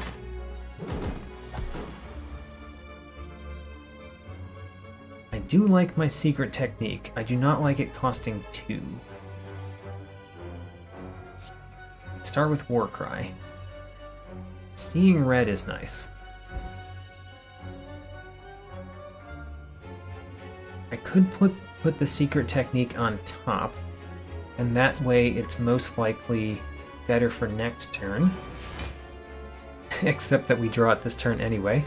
Alright, seeing red, right. That is how Dark Embrace works. I guess we play Armaments. And we can play Secret Technique now that it costs 1. The most interesting thing to get is the double tap. I guess that's what it's going to be. So we're going to Secret Technique, get double tap, and double tap this Twin Strike. There. Now we're likely to win next turn. We just need to draw enough ways to deal damage. We drew plenty of ways to deal damage. All right. I get a fire potion. How much do I want a fire potion? Not enough. I don't know when I'm going to use my potions, but I don't care about them that much. So we're left with a difficult choice yet again. Dark Embrace is excellent in this deck. Headbutt is also excellent in this deck. The Headbutt has a plus next to it, but because of the confusion, it's just like Dark Embrace has a plus next to it too. So, what do I take? I kind of like taking a Dark Embrace. 2 Dark Embraces can be very nice to have out, but also it increases the chance that I get the Dark Embrace earlier if I have 2 of them, especially in a 53 card deck and counting. We see the Transient, and we say apparitions are a really nice way to deal with the Transient. And I don't imagine that we're going to kill the Intransient, which means that Intimidate is probably the best thing to play right now. The Defend, of course, and the Berserk.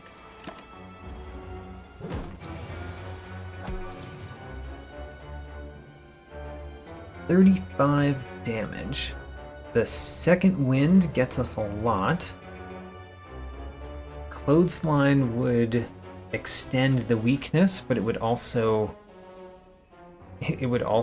take up most of our turn.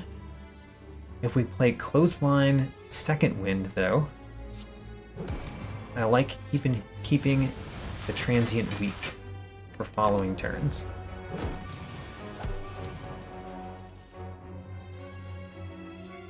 Well, there's an Impervious. There's also an Apparition. We can play both. It's allowed.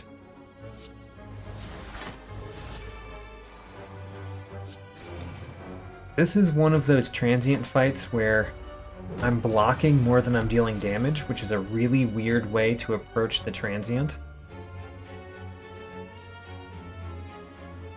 So, we start with Shrug It Off.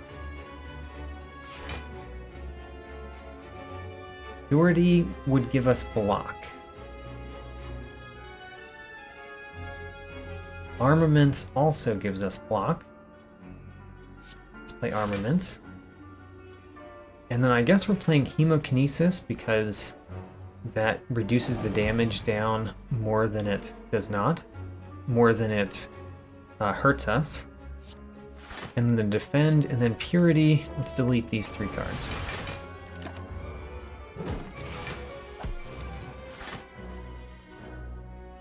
And we have an Apparition.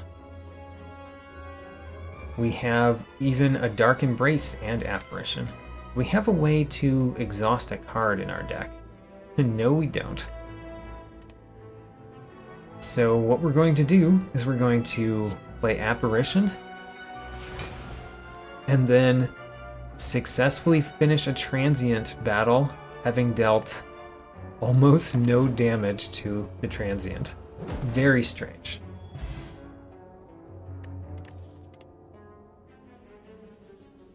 I think that I want the War Cry a lot more than Ghostly Armor at this point. The War Cry lets us manipulate our deck a little bit. The fact that when we have Dark Embrace out, it immediately draws the card that we put on top isn't the best, but still, that manipulation I think is going to be very nice. We're going to Smith's Searing Blow again. 51 damage. Quite nice now. It's a good card. And then I could go up against an Elite. Remember that the Eternal Feather would heal me for 30. So all we have to do is defeat the Elite for it to be better than going to a normal enemy. I think I feel confident that we can defeat an Elite. So let's go into it. And quite a nice first turn to do so. A lot of zero-cost things here, including getting Fire Breathing out at the very beginning. Fire Breathing is pretty good against the Reptomancer because it somewhat deletes the daggers for you, if you have enough curses in your deck. We've got a couple. The Apparition is better than not playing the Apparition? No, that's not true. Power Through is better than playing the Apparition. And then, do we want to keep those wounds in our deck? That's the question. Are wounds better than normal draws? I don't know.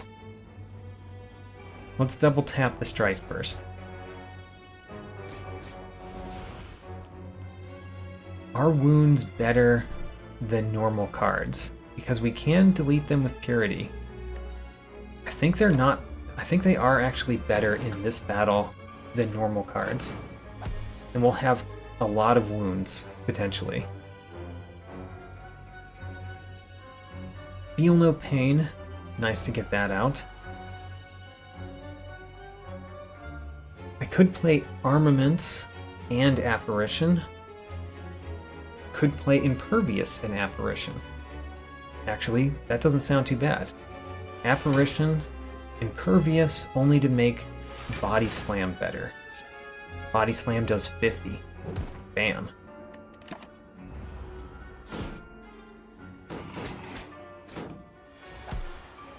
I did keep that one alive, which was questionable, but I drew enough curses that it didn't matter. Just wanted to mention that that decision was potentially a questionable one. Headbutt is going to put something on top of my deck, or I could play Searing Blow, which does 40 damage. I think 40 damage is definitely worth it. 40 damage. Go. And the Impervious helps me with those regrets too, by the way. I'm still Impervious, so playing Offering doesn't hurt as much as it normally does. Otherwise, this hand is pretty bad. I could just play Perfected Strike and then call it a turn. Guess I will. We only have to do 30 more damage. There's Dark Embrace. What can we get with Secret Technique? Is there something that would really help? I mean, we could get Body Slam. No. Sorry, that's not a skill. We can't get Body Slam. I guess let's play Impervious, which draws a card, and then realize that we have enough damage in our hand to end the battle, and stop thinking about it so hard. A Whetstone. Ooh, another Offering, and a Battle Trance. Huh. I think I like Offering more than Battle Trance. It hurts a little bit when our HP is so low, but I think I still prefer Offering Plus over Battle Trance Plus. And then let's see what the Whetstone hits. Oh, it hits Searing Blow. Searing Blow is at 61 damage. Alright. And we didn't actually take any damage or use any potions. So Eternal Feather, as excited as I was for getting it, didn't actually do that much. And let's Smith Searing Blow one more time. 72 damage. Alright, let's take out Time Eater. I actually feel pretty good about this 55 card deck that we've built. I am going to play the Strength Potion immediately, and I am going to play the Essence of Steel immediately. Fire Breathing is good to have early. What else do I want to play this turn? Not much. I don't feel the need to play Warcry Plus yet. The Offering I would play only if I want to ensure that I get out my powers sooner. And I don't think that's worth the 6 health. Especially since we could draw our, what are they called? Apparitions. On this turn where I don't really care about drawing the apparition.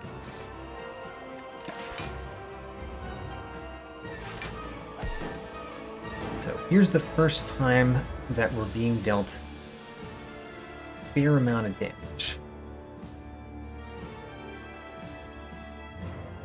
Do I want to play Distilled Chaos this turn? Distilled Chaos has a pretty decent chance to hit Apparition. I mean, there's a lot of cards in the deck, so pretty decent actually isn't that high. It gets higher if I play a Dark Embrace first.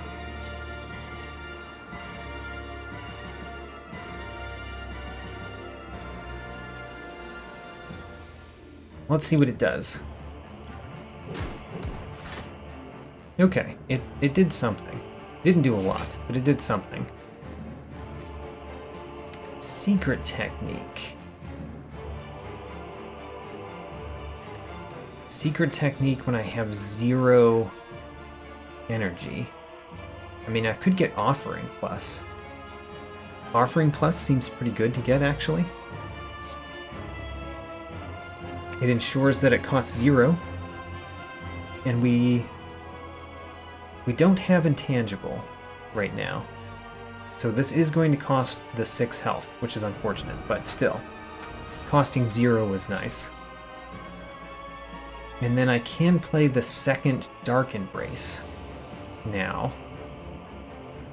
I want to play 2 more cards though. And one of them will not be Apparition, so we're playing the Defend. Alright, that was a somewhat painful turn overall, honestly. But I think we did a lot of good setup that turn. Armaments Plus, not too bad here. Let's start with Armaments Plus. Or actually, I could start with Purity. Ooh. That's nicer. So what are we going to burn? We're going to burn Intimidate, Hemokinesis, and Warcry. We'll keep the Impervious for later. This will draw us 6 cards. Great. Now we've got a double tap. We do have a Regret, which means we have to play that Apparition. Let's start with double tap to get it out of our hand, and then play the Apparition. And now we can play Armaments, which will upgrade Body Slam, among other things. And then I want to play too many cards, let's be honest. We're definitely going to play Body Slam. We're definitely going to play Perfected Strike, which means if I play a Defend here, Body Slam does more, but also we get to play 1 less card next turn. And let's think about it. If we're double playing this and double playing this, then we only get to play 4 cards next turn. Playing Defend would mean we only get to play 3 cards next turn. I think we'll be fine though, honestly. So let's do it.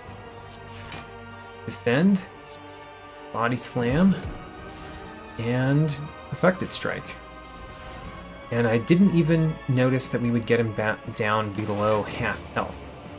So half health means that he's going to heal up at the end of this turn, which means we want to play 3 cards, and we don't really care about dealing him damage.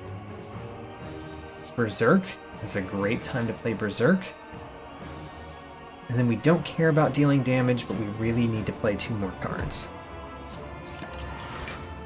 Unfortunately, that Apparition is in the draw pile. But luckily, he decided to block instead of attack us. This Regret is going to hurt. I feel like we should play Searing Blow, considering. And Apparition is on top. Ooh. So next turn is going to be good. So let's do Searing Blow. Let's Headbutt. I think we're going to put Searing Blow back on top.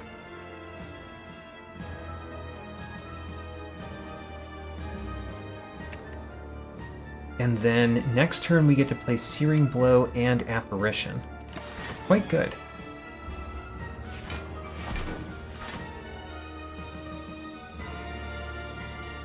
So, Apparition is a definite. Let's start with that. We could play Second Wind. Ooh. So what I see in my hand, I see Armaments, which would upgrade Body Slam so that it costs 0. And we could play Second Wind to both draw a lot of cards and gain a lot of block. Yes, let's do it.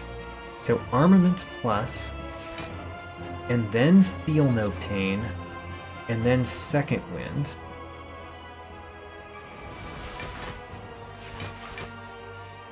And we drew another Body Slam. We are crushing this battle, surprisingly.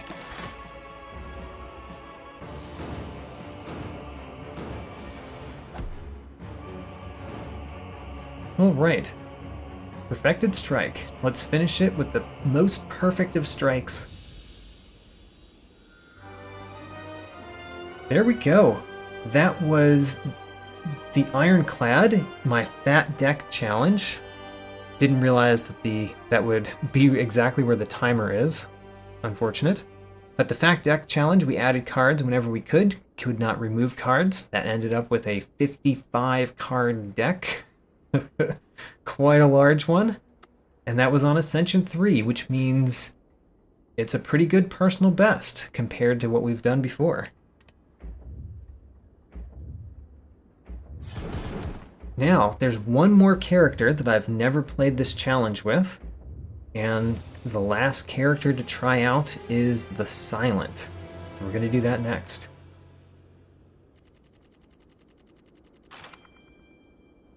And we have unlocked the last thing that the Ironclad could unlock.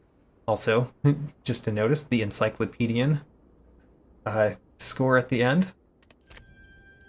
Dead Branch. Ooh, these are some good relics to unlock. So, Blue Candle allows you to play curses. That's not bad. It's really not bad. Dead Branch is a transformative relic, which whenever you exhaust a card, it adds a random card to your hand. Ridiculous. You can get into crazy combos that way. And then my personal favorite of these is probably Singing Bowl, because I usually like to skip cards, unlike in this challenge, and the Singing Bowl makes it so that when you skip adding a card, you raise your HP.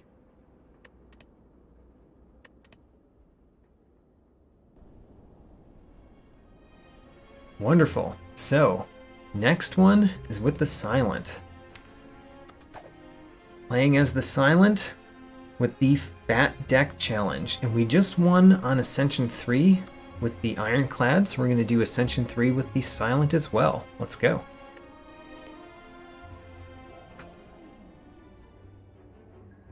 Alright, we are not allowed to choose removing a card. We are also not allowed to remove 2 cards. Unfortunately, there are some boss relics that remove cards from your deck, so I'm not allowed to choose this one either, which means the only choice is max HP plus 7. Now, the Silent. I believe we're going to go through some elites in this first act. Yes. So where do I want to start? Remember, events could be pretty bad. I'm going to start here. And Blake, thanks for coming. This will be probably a good one to check out on the recorded live stream.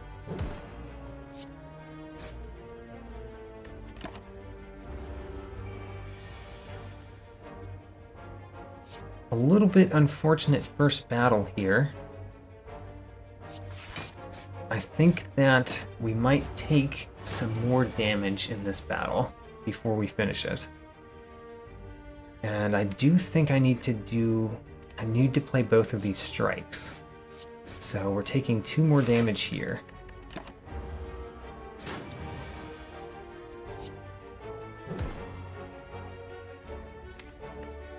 If I play the 2 strikes, I guaranteed win next turn. If I do not play the 2 strikes, I don't guarantee win next turn. But I feel like I've got to block. If I can't win next turn, I can probably block. We can win. And our first card will be probably Acrobatics. Acrobatics draws cards. It's pretty good. Other choice is Blade Dance. Blade Dance is not bad either.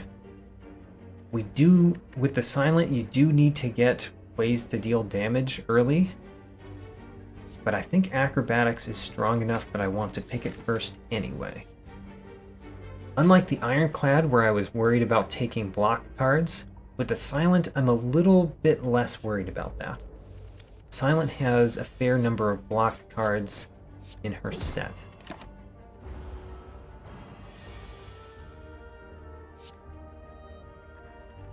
Well, we'll block as much as we can this turn.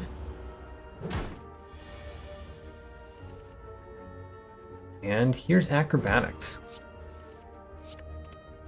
allowing me to do more damage in a turn that I'm not being attacked. Already it has done well. Escape plan could be good. Deflect could be good. Quick slash. It's okay. I'm going to choose escape plan. Oh man, the Wheel of Change.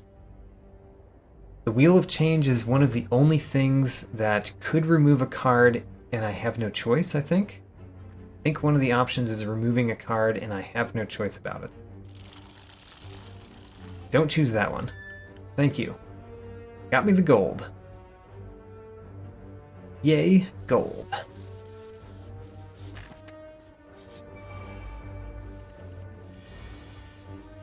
Start with escape plan. Then what? If we play acrobatics, we are likely to draw survivor or neutralize, but not guaranteed. Let's just not do it.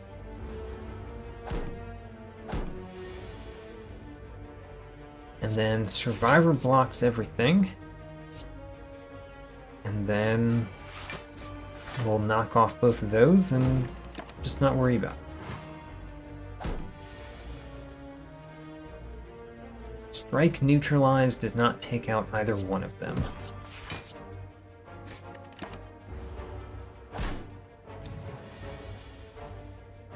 Strike takes out one. Strike takes out another. Okay. All Out Attack. All Out Attack is a card that allows me to hit multiple enemies, which is something that might be challenging. On the other hand, a Slice is not too bad, especially if we get lots of draw effects. And then Dagger Throw. Dagger Throw's okay. I think I will choose Slice, I think. Although All Out Attack has a bigger number on it. I will choose Slice. Now, I want to take out an elite relatively early. I guess we could go this way and take out a couple of elites.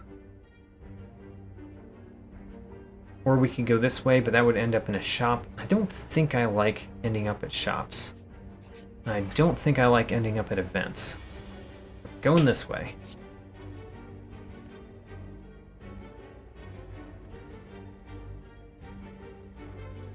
Acrobatics? Let's choose acrobatics. Gave me a couple of good things. So we can neutralize, we can slice, we can block, and it's either a strike or a defend. It's probably a strike. I don't know why I'm attacking the looter. The looter I shouldn't actually worry about too much because we don't care about our money like we normally do.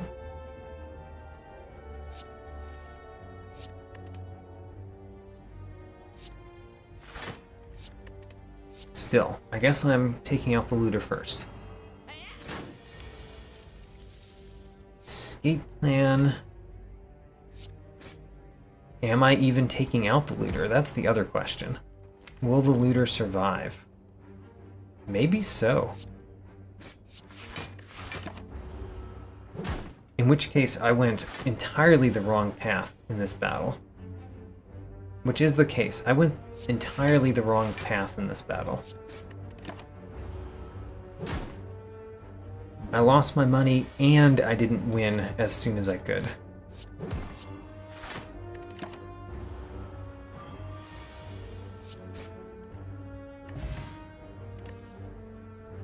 Wax Potion. That's pretty good. Piercing Whale. Piercing Whale is really nice later on. I think it's stronger. I think we're strong enough that we don't need a Blade Dance just yet, although Blade Dance works pretty well with the Flex Potion. We're strong for where we are, at least. What am I going to upgrade? Usually like to upgrade neutralize. Could do that. Another strong target is acrobatics. Let's upgrade acrobatics first. Drawing those cards is going to be pretty impactful.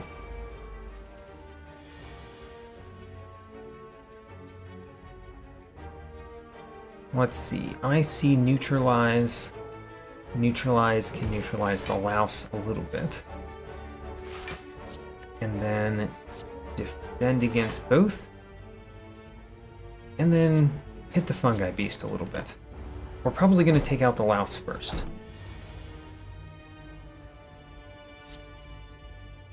Taking out the louse.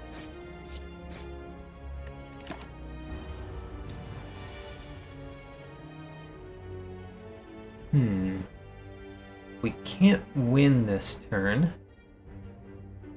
So I'm incentivized to play acrobatics and see if we can change that. I believe that we have changed that. We have. Poison Stab. Poison Stab isn't too bad. Blur is much better if you can play it many times in a row, which we will not have the choice to do.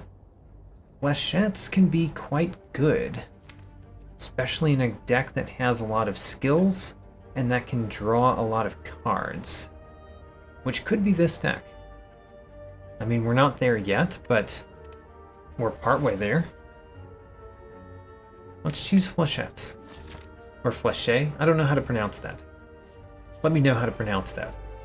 It's pretty hard to let me know within a comment that is text, but still. So, I've got 2 skills, which makes this card stronger than a strike.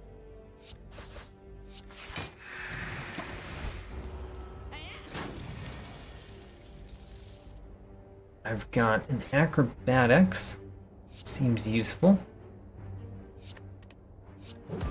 That allows me to play a strike and still block.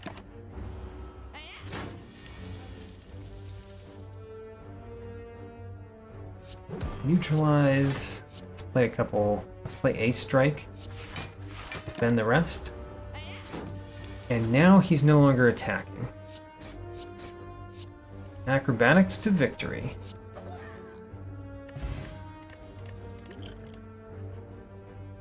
Tactician. Tactician does work well with acrobatics, but it doesn't work well with many of the rest that we've taken. Could just be a dead card in our hand a lot of the time. Prepared is nice, but I usually like it much more if it had an upgrade. I think we'll take expertise. I think I want ways to draw cards. Oh, and we get Blood Vial. I like Blood Vial. So what are we smithing this time? Could be neutralize. Let's make it neutralize. Gremlin Knob.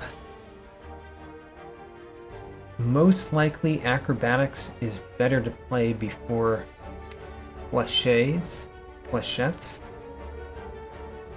So let's start there.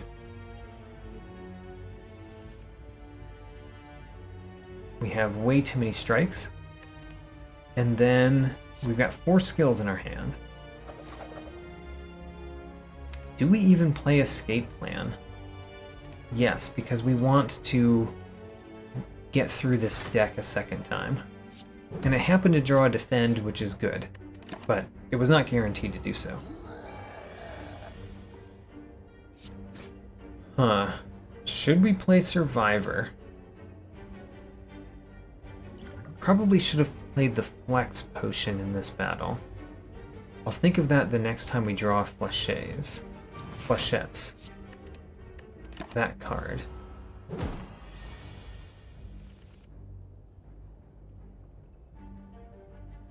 Well, we could play Survivor and then Expertise.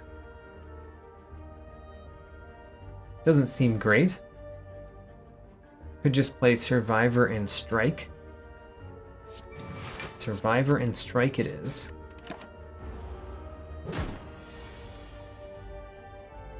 Alright, now we're taking a fair amount of damage. I do not like that.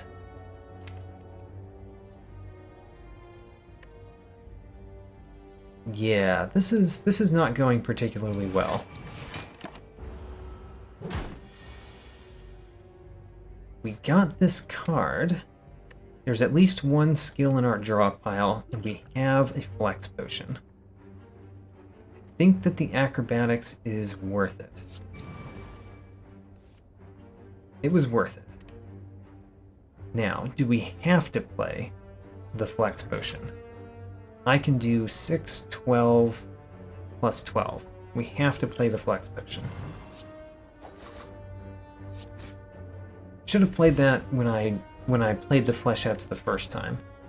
Paper Crane. Paper Crane is not bad. We only have one way to add weak currently, but it does incentivize us to have more. Dagger Spray is a way to deal damage to more than one enemy. Works particularly well against the birds in Act 2. Blade Dance is just fine. Let's take a Dagger Spray. And then what do we upgrade? Let's upgrade Flechettes. Fleches. I'm gonna pick a way and stick with it. Just don't know what the way is yet. We can defeat this one in one go.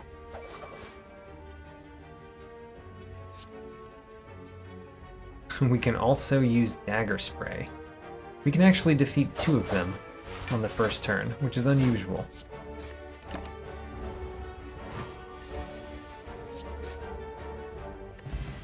Another Strength Potion. Okay, Bane does basically nothing for us right now. Backflip, always a nice card. Tools of the Trade, also typically a nice card. I do like Tools of the Trade for being a power that gives us benefit over and over again. It also kind of unlocks certain types of cards, cards that want to be discarded. So I think I'm going to take the Tools of the Trade over Backflip. Not sure how I feel about that choice, though.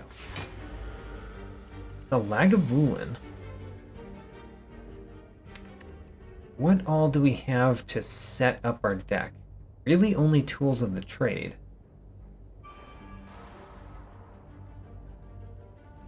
And then I could actually do a fair amount of damage this turn if I play Acrobatics, Fleches, and Strike, or Slice. Is that how I want to start this battle? Yes, yes it is. I even drew a Neutralize. So the next question is, do we want a Strength Potion in this battle? I think I do. So Strength Potion, and then do a bunch of damage. It's not a bad way to start that off.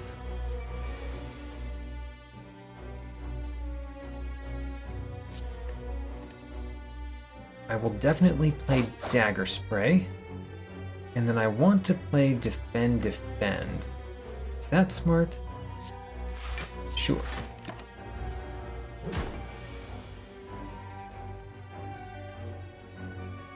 I have to discard a card. It will be a strike. So that was the easy choice. Now let's get to the hard choices. Expertise could draw me Neutralize. Could also draw me Survivor. Otherwise, the only way I have to block is Piercing Wail. I think I'm going to use the Expertise because I think that we will defeat the Lagavulin. We just want to block this turn. And we got the Neutralize. Not bad. So now, is the defend a better block than the piercing whale? I think it is.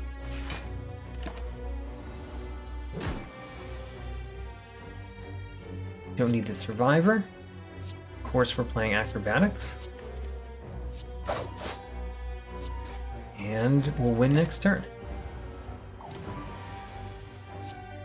Sure, discard that. I was going to play that one. I'll just play the other one just like it. Horn Cleat. Nice. Skewer.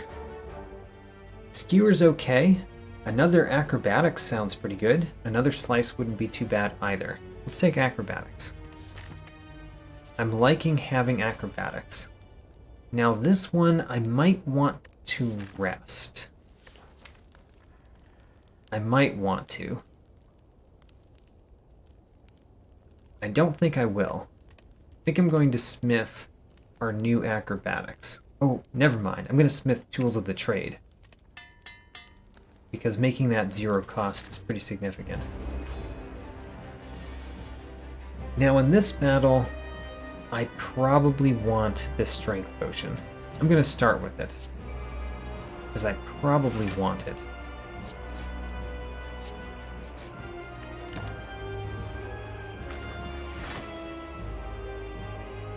So this turn, the slime boss is not attacking. We can attack the slime boss. Making him weak next turn is pretty significant too. What we don't want to do is go under 70 health. And we did not.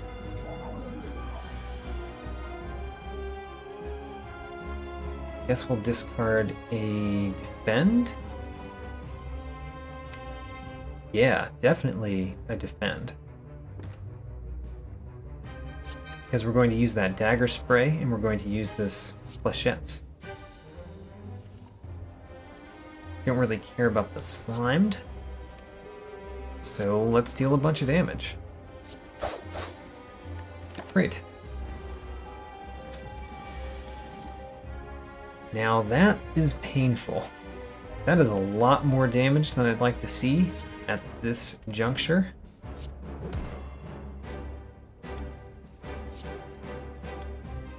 Probably want to block it, or as much of it as I can.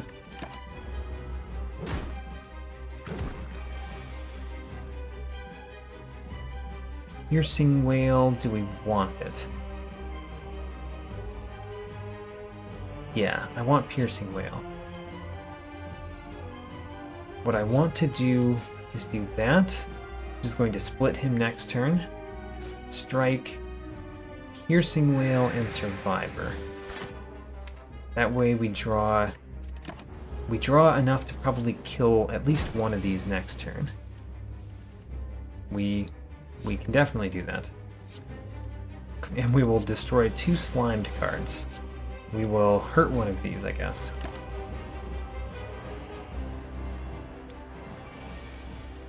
Only 10 damage, not bad. So I'm not going to play that strike. Let's see here. We're going to play dagger spray. We're going to play fléchettes. We're going to play acrobatics. We will not be playing that slimed. So start with dagger spray. And then let's do this one. And neutralize. So now we've got some pretty weak slimes left over. Unfortunately, we have 3 slimed cards in our discard pile, and only 1 defend. Next turn might hurt.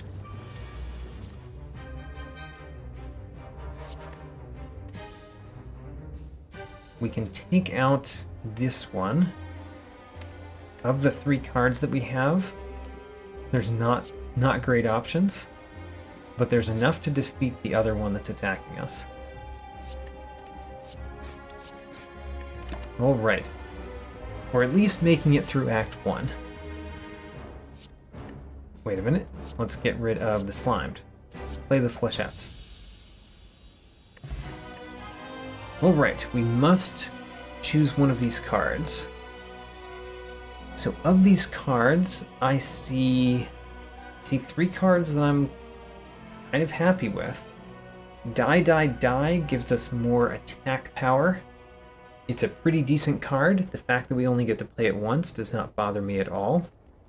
After Image is decent. We have a few ways to play multiple cards every turn, like more than 3 cards each turn. So After Image is not bad. Problem with After Image is... well, actually, yeah, the problem with After Image is that we have to play it, and we really need more cards in the deck that support it.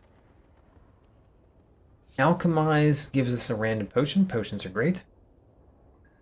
I think I'm going to choose After Image, and one of the reasons why I'm going to choose After Image is because the upgrade makes it an 8. And in a deck this large, you know, a deck that's getting increasingly larger as we go, having a card that we can make an 8 is quite nice. So, Busted Crown would be terrible in this challenge. Coffee Dripper might be nice, but we are forced to take the Calling Bell. And we are forced because we have to add cards whenever we're able to, and the Calling Bell adds a card. Granted, it's a curse, but that's a card. We get the Boot. The Boot, actually not too bad. It works quite well with Dagger Spray and with Neutralize. So I'm not upset about the Boot at all. Gremlin Horn helps us deal with multi-enemies more than we had already. And a little bit of health regeneration is quite nice to have in the deck. So I'm feeling much better about the Calling Bell. Now, what do we want? I think in Act 2, I am going to have a hard time with one of the elites. We are forced to go up against elites unless we go this path. We could go that path and avoid all of them. But I don't really want to avoid all of them either. Question is, do I want the shop? I think I do want the shop. I said when I started this stream that I thought that going to the shops was going to be particularly bad in this type of run. I'm actually warming up to going to the shops as I play. Piercing Whale is not the best in this particular battle. We're going to neutralize. Let's escape plan, of course. We have plenty of block, so no need to play those cards.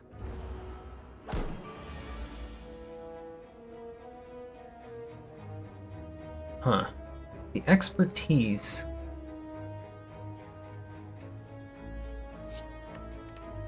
The expertise could draw me another defensive card. We don't really get much defense right now. Huh. I would draw 2 cards, which means I would definitely draw an acrobatics. Let's do it. I drew an acrobatics. It was preordained, but I did draw one. Now I'm going to acrobatics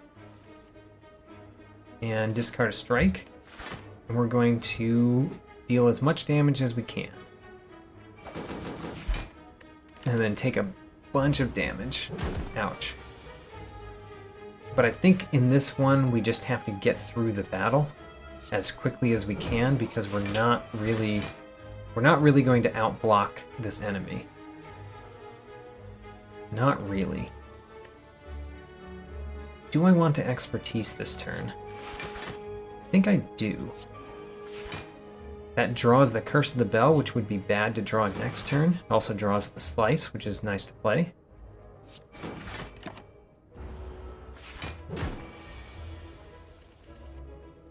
And this turn, I was hoping to win. Doesn't look like that's an option. I could play 3 defends, which kind of puts off winning the battle.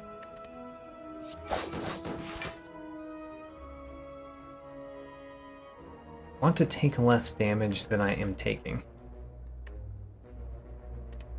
But I don't see a way around that. We're going to defend as much as we can for the rest of this turn. And Piercing Wail actually does work this turn, because we can neutralize to get rid of the artifact and Piercing Wail the rest. Or we could go the other way, whichever way I want. I again can't win this turn.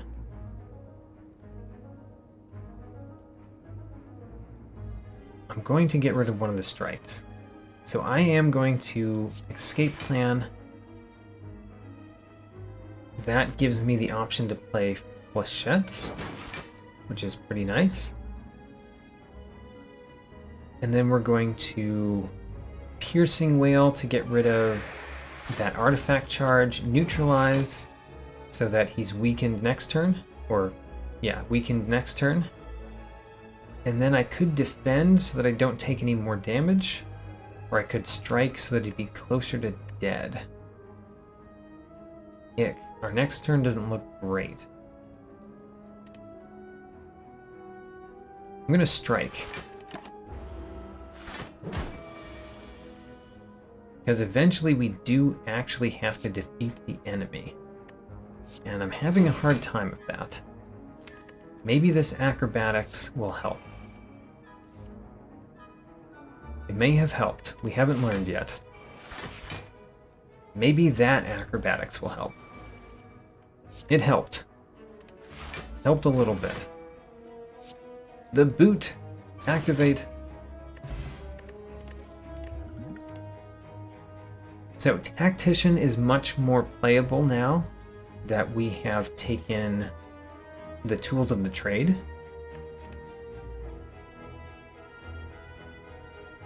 It also is quite nice because we have 2 acrobatics. I think I like that. Take Tactician. It's also now an upgrade target.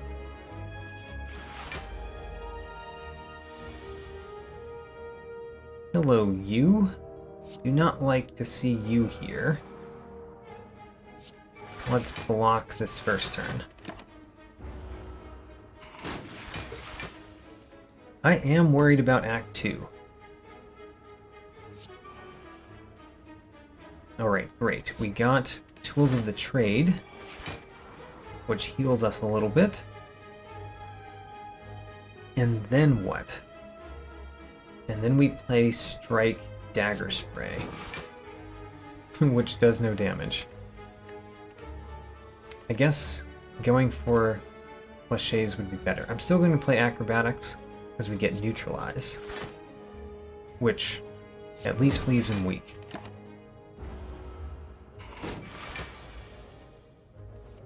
Alright, we discard the Tactician. That's what it's there for. It's there for discarding.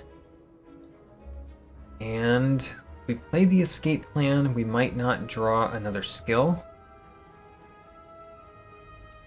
And I don't have any 2-cost cards in my deck, do I? But I do have Acrobatics. I guess we'll play the Flechettes first, and then the escape plan. Just so happens that that was the right choice. Kind of weird that it was the right choice, though. And Dagger Spray to hit him a couple times, knocking down that plated armor.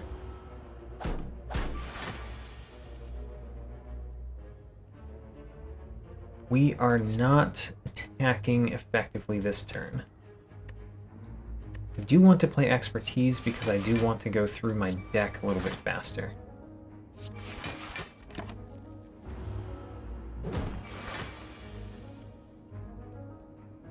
Hold on a second.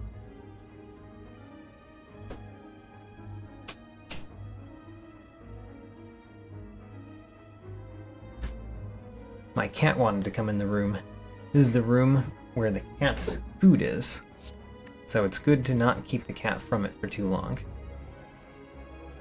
Let's start with Acrobatics this turn. And that gives me a few options. So Piercing Wail can defend for everything. I mean, essentially so can Survivor, so I'm not going to play Piercing Wail this turn. And what we want to do is dagger spray. Dagger spray actually does the same amount as a strike does, weirdly.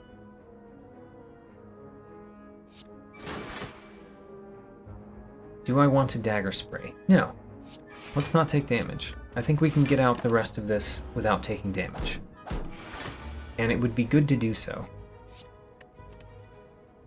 So, neutralize and then expertise. Expertise is going to draw me probably at least one skill, likely to draw 2. Great. We drew 2, which means Flechettes does as much as it can do.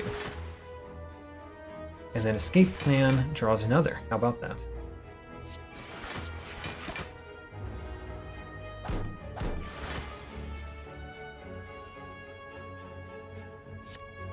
Alright, we win this turn.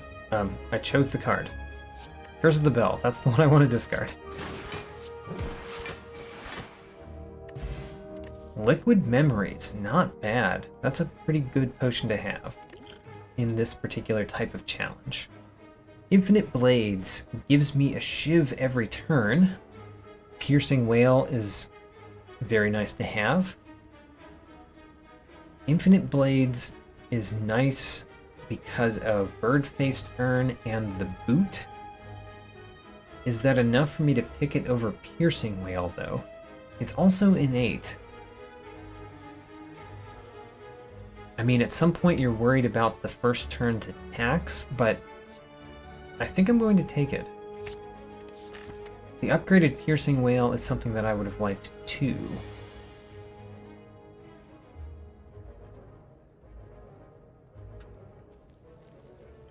I have no block cards. Let's use a Slice and an Acrobatics.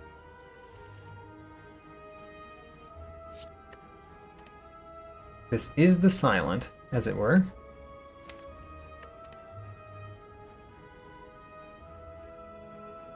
Survivor. Survivor or Dagger Spray? Dagger Spray does 10 damage to both of them. That's 20 damage. Survivor allows me to survive. Let's survive. And then we could still Dagger Spray.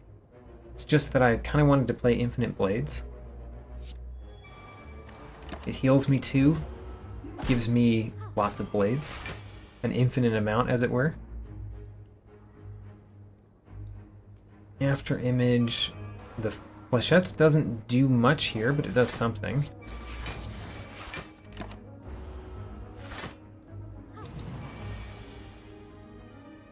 Tools of the Trade, one of the cards that I wanted to see.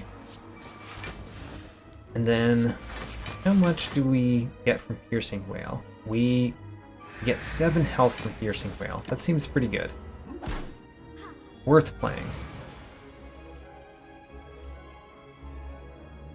I want to discard a strike. Who cares about strikes? Neutralize, escape plan, and then acrobatics. Discarding tactician, definitely. Even though that makes the Flechettes a little worse. It does mean we can play an additional attack if we want.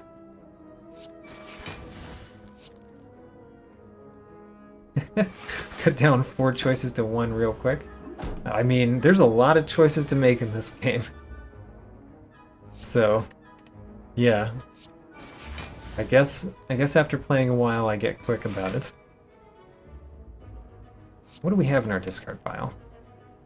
Or not our discard pile, our draw pile.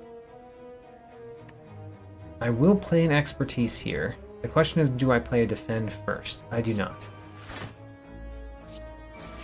And then these cards are not ones I care to draw particularly, so let's use the acrobatics so they end up in our discard pile the next time through. And tactician allows us to play the strike.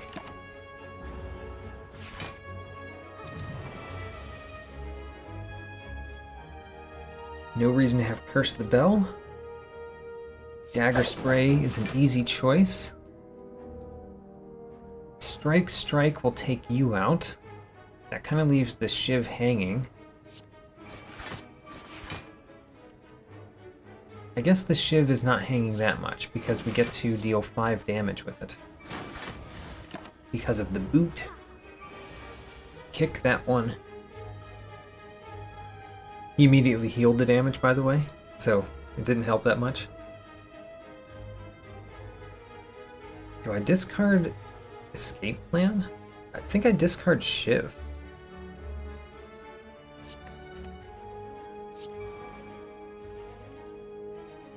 Alright, well then.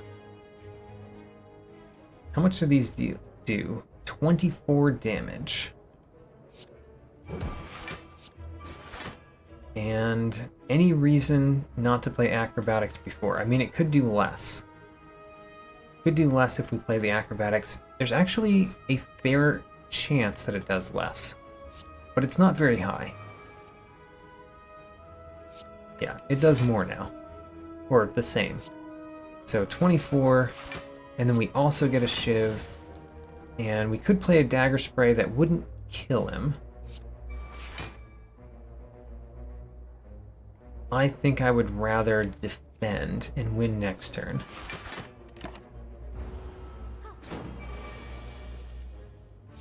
I get to win next turn because shiv, strike, strike. The basics.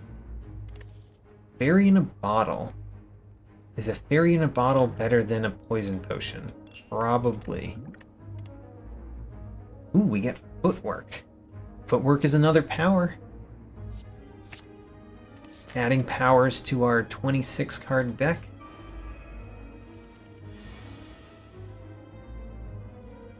So tools of the trade should be obvious. Escape plan. So I'm going to play acrobatics. I wish I had that piercing wail in my draw pile. Wish I had it in my draw pile. At least we get to neutralize. So neutralize is going to do... If we do this, if we do neutralize, neutralize will do 5 damage, strike will do 5 damage. If we do this, strike will do 6, and neutralize will still do 5. That's your boot logic.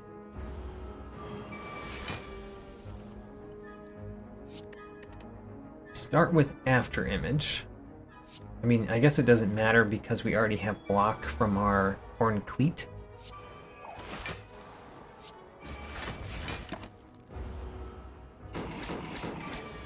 We can do at least 5 damage every turn, which is not a lot, admittedly.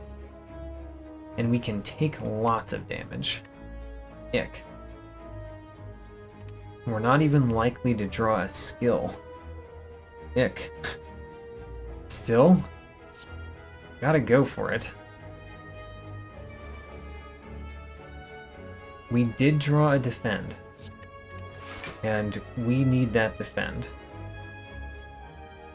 Let's play the shiv first because we're weakened. So that does 5, and then the slice still does 5. The dagger spray would do 5. It's the only card other than... Yeah, dagger spray and flechettes both do 5. Defend gives us a little bit of health. And we're going to take some damage. Snake plant. Jeez. See, this piercing wail has come in at the wrong time. Every time, man. So strike first and then shiv, because of the boot logic.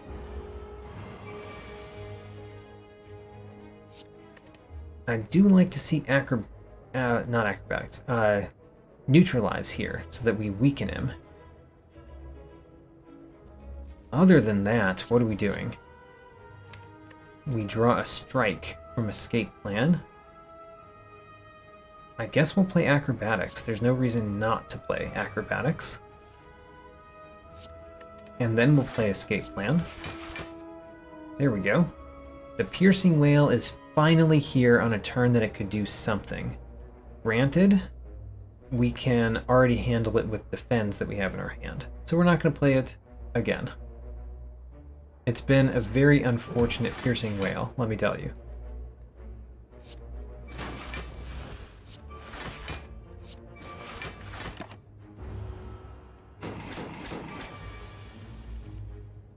Flèches. Flèches can do a lot here.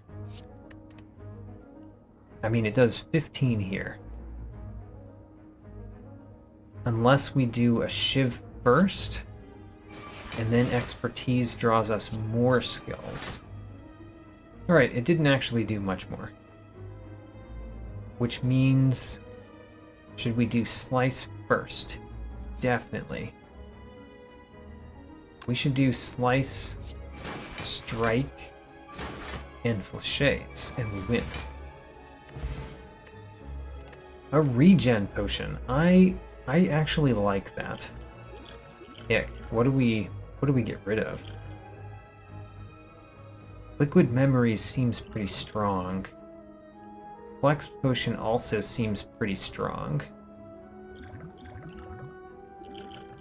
Do we get rid of the fairy in the bottle and take a regen? I guess we do. Noxious fumes is another power. Who's our boss in this act? Not one I particularly care about noxious fumes for. So it's really between slice and poison stab. I think I want slice. Having a lot of zero cost is making this deck better. Better than I might expect. Now the shop. Remember, we cannot buy relics, and we cannot remove cards. We have to buy cards. And we have to buy a lot of cards. Secret technique is not bad. In fact, I think it's going to be stronger than most of these. Well-laid plans really helps with the large deck. So let's buy that. Good instincts is another zero cost. And then what? Predator has a big number on it. Poison Stab is on sale, so we might end up buying it anyway. We can't actually buy all of the cards. We're 1 gold short for buying all of the cards. Oh no, I did that math wrong. We buy all of the cards. Okay. We bought all the cards. There we go.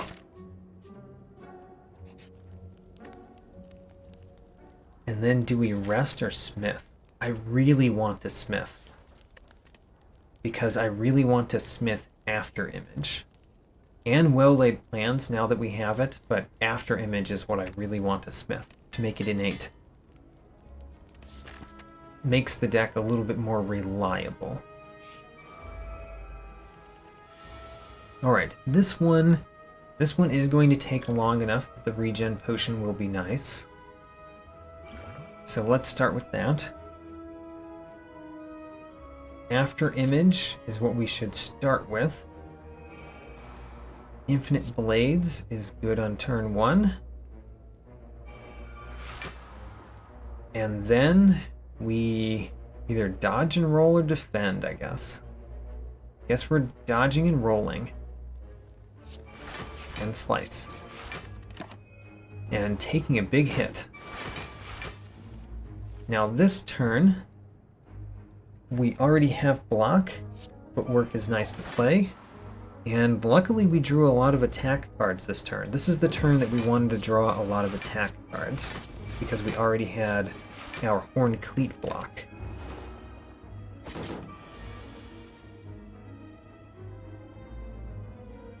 I did not draw Piercing Whale, that's good. I kind of want it to happen a future turn. Let's play an Acrobatics.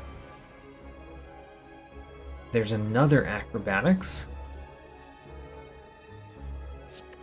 Huh. Well, we'll play Shiv and we'll play Tools of the Trade. Both of those are guaranteed plays. The Good Instincts is a guaranteed play. We have enough block. Probably play Outmaneuver.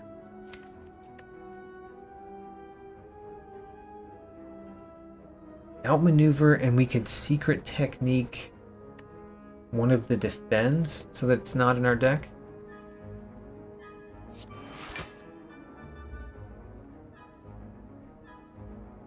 Would we rather have the defend in our deck? Probably. So let's end this turn.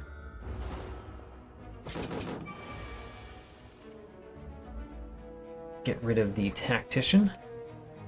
Glad I kept a defend in the deck.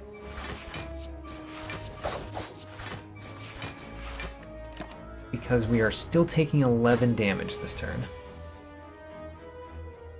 Now here's the turn where we play Piercing Wail. It's a good turn for Piercing Wail. And a good turn for Predator too.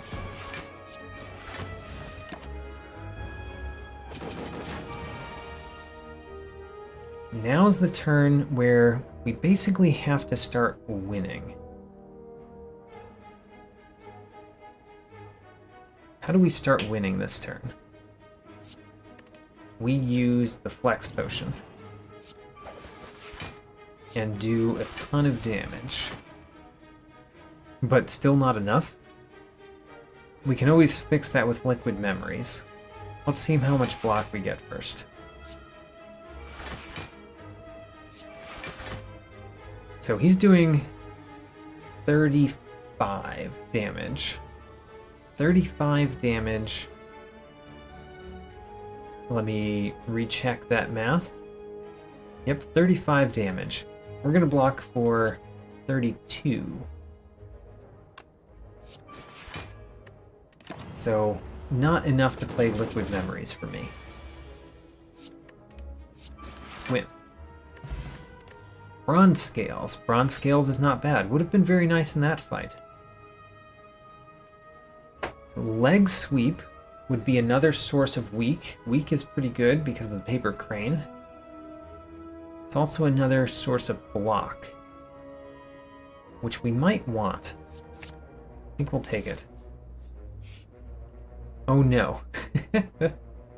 We do actually have to fight here, because fighting will allow us to add a card to our deck. So, according to the rules, the way that I do these rules, we have to do that. We'll start with After Image, and then Infinite Blades, and then we're going to do Secret Technique and get an Acrobatics. Do I want the big one or the small one? Let's get the big one. Big Acrobatics. That's because we have Tactician. Tools of the Trade is nice to play here. And then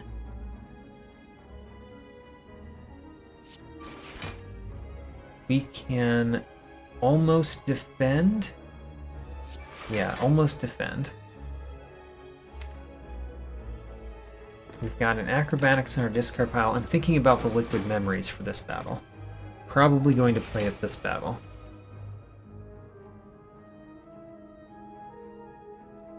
Ick. Piercing Wail is what I want. Piercing Wail, I do not have the option to play. Let's start with Escape Plan.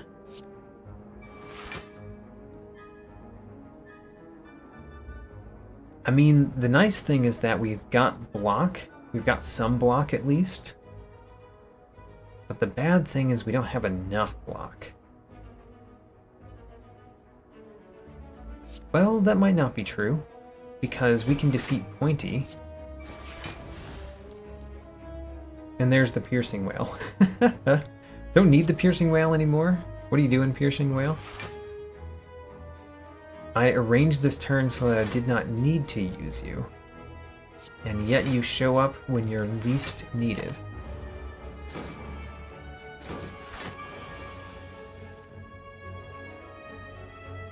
First of the bell, we need the least. That's an easy choice.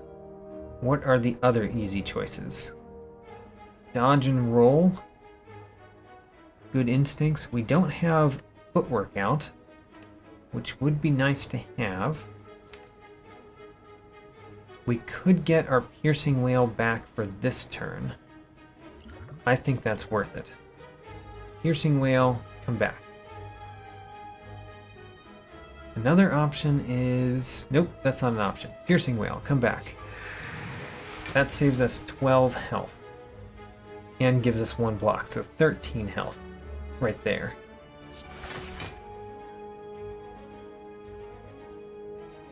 I do want to play Well-Laid Plans. Well-Laid Plans heals me for 2, which is kind of almost the same as playing a Defend. And then, is Dodge and Roll worth more than a Defend at this point? A little bit. And then the real question is, do I need to play the Strike so that I definitely kill Mr. Romeo here next turn? And the answer is no, I don't. And therefore I won't. I will gain a little bit more block. What am I going to keep for next turn?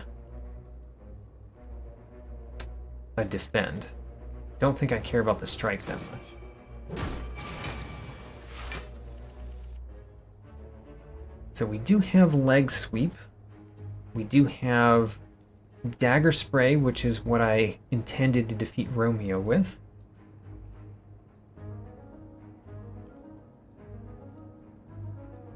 The Neutralize, and he's only dealing 10 damage, which means that... What do we not need? We don't need the Acrobatics. We're probably not going to play Poison Stab. So let's do that. And then start with Dagger Spray. The Shiv defeats you and draws me a card. There's Footwork. Footwork is very nice to have. We're going to play that. That heals us 2 and allows our defense to actually be useful again. And then I'm already blocking for enough. Should I do an Acrobatics before this Flechettes? Yes, I should. And it was worthwhile. There. We can keep the Predator to definitely win next turn.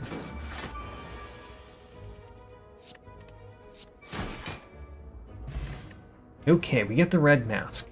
That applies weak to all enemies on the first turn. That is very nice. Again, the Paper Crane makes that stronger.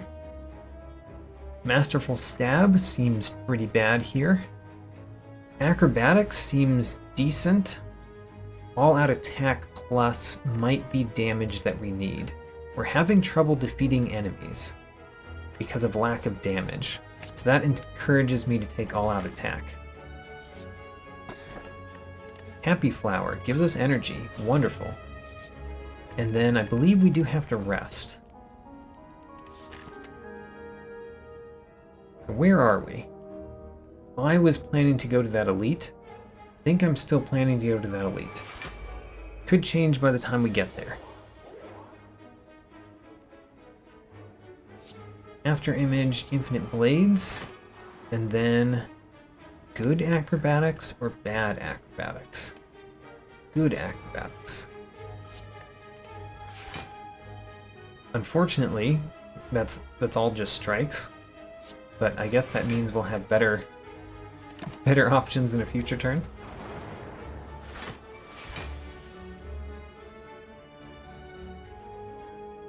I have Flechettes here, which only does twice.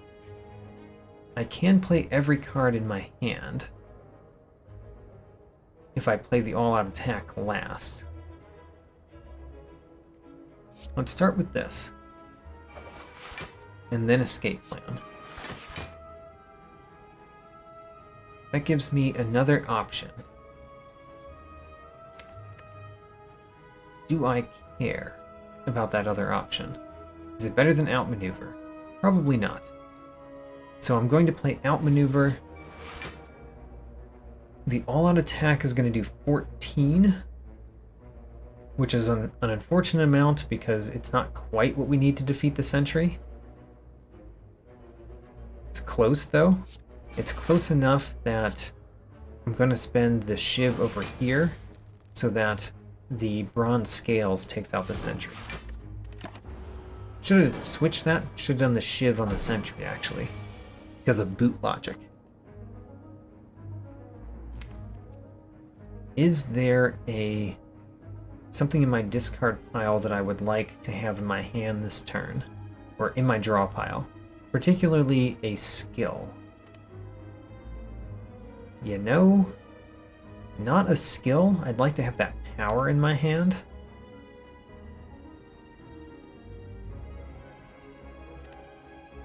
It's probably still worth playing Secret Technique so I get to the power sooner. Let's think about it as we do some basic things.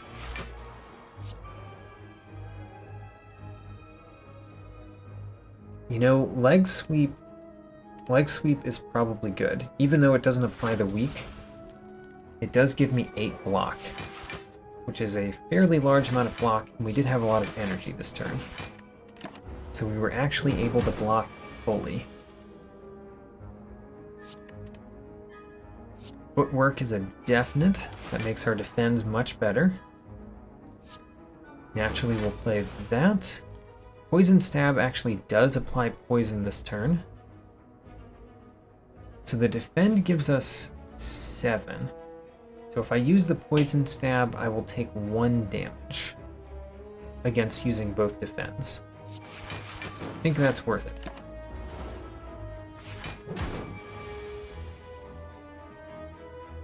So the Piercing Wail is pretty good here.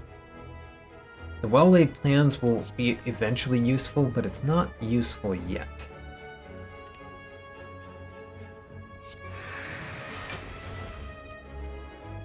Dodge and roll, definitely.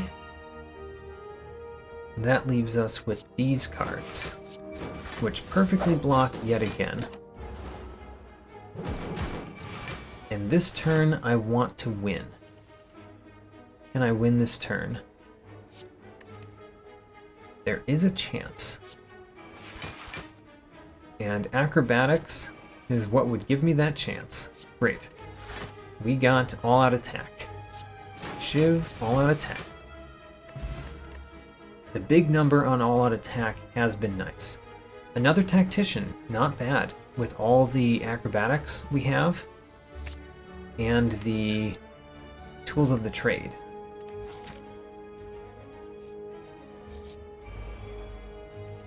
Snecko. I do not like being confused.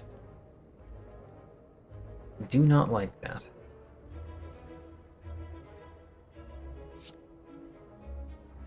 What will we get with Secret Technique? We could get Acrobatics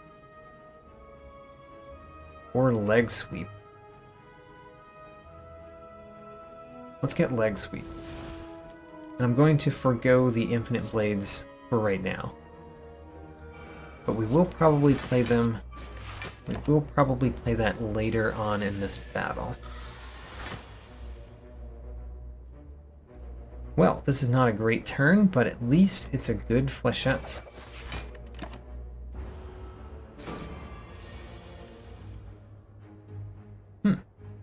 Well, that's not too bad. This is a pretty decent turn. Let's play the escape plan first. Acrobatics, get rid of the tactician.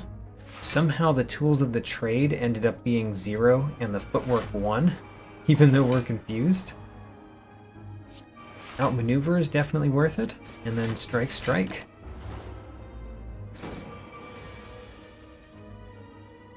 Again, tactician, not bad. The Predator means we draw 2 additional cards next turn. The Acrobatics means we draw 3 additional this turn. And I could keep something in my hand this turn for next turn if I play Well-Laid Plans. Otherwise, I could do Piercing Wail, Dagger Spray, Expertise and draw those cards. I think that's pretty good.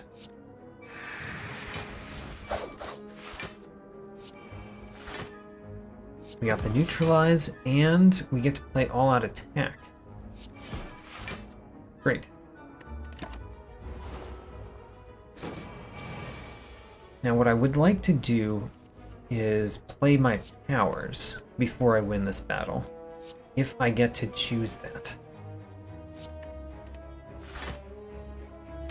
Because I think I've got 2 powers. Yeah, I've got 2 powers in the draw pile, and they would each give me 2 health. Meaning if I play both of them and take no damage, then I would be at full health after this battle. I want that to happen. So in a plan to do that, we're going to focus more on blocking than we are on attacking, so that we can play those 2 and heal 4 health before we leave. Huh. I will play a strike, though. No. We can't play a strike because we have bronze scales.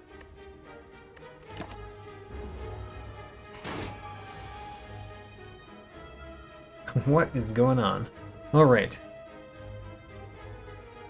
At this point, I have no way to gain block. So I'm going to have to skip my plan. I have one more chance, though. I can use expertise right now before I play the slice. No chance. They ended up being at the bottom. Oh well.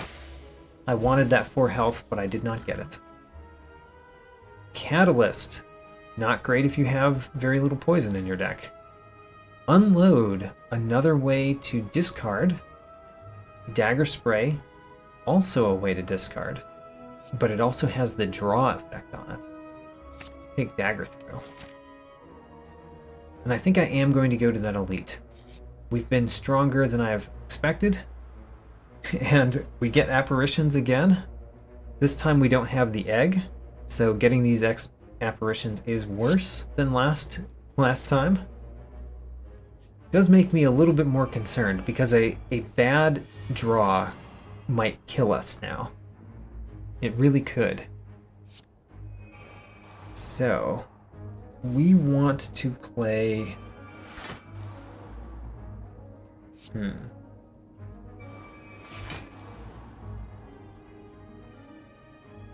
I could play one of these apparitions. Can't play both of them. Or what I could do is acrobatics and discard one of the apparitions, so that it's available later. I like that. Wish I had that all-out attack, though. Probably should have played the acrobatics earlier that turn.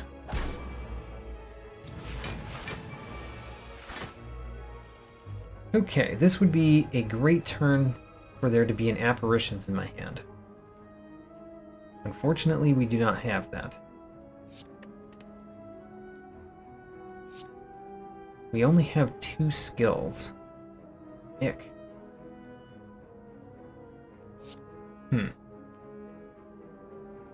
I do want to defeat this fat gremlin, so we're going to start working on that. We have to use all of our attacks to defeat that fat gremlin. But at least we draw a card.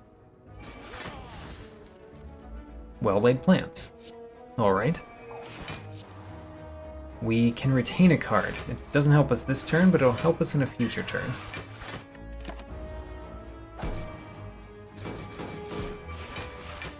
Alright, he's buffing, which is quite good because we're going to defeat all of his guys this turn. We don't need this apparition. I want to play Predator. I want to play Predator Outmaneuver. Kind of a nice set of cards to play on the same turn. Secret Technique, I don't want right now. Actually, you know what? Secret Technique could give me a Tactician, which we can use with Dagger Throw. Or we could not, so that we don't burn an apparition. Okay.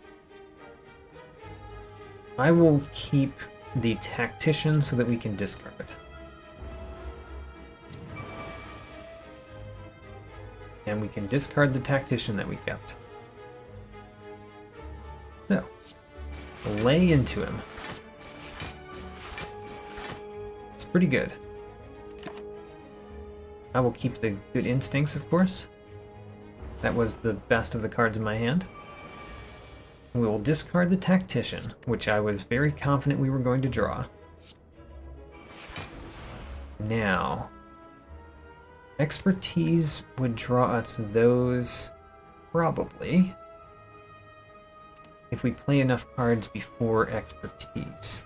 Expertise draws up to 6. So all we have to do is play Good Instincts, a Shiv, which I want to land on you. And then we can play Expertise and draw those cards.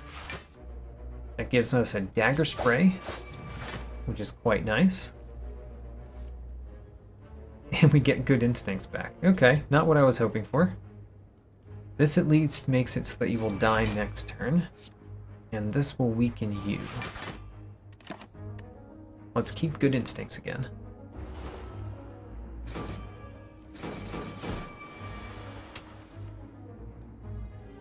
We don't need the Apparition again, so we'll keep drawing it. And then Acrobatics.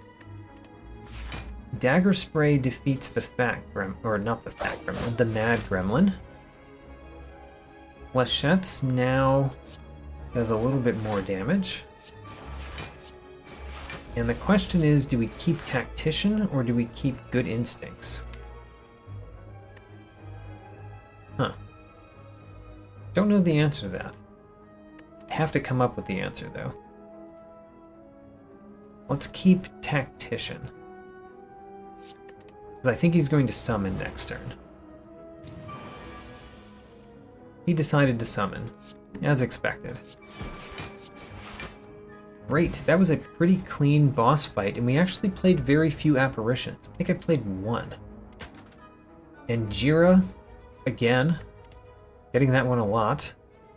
Still don't want a Masterful Stab.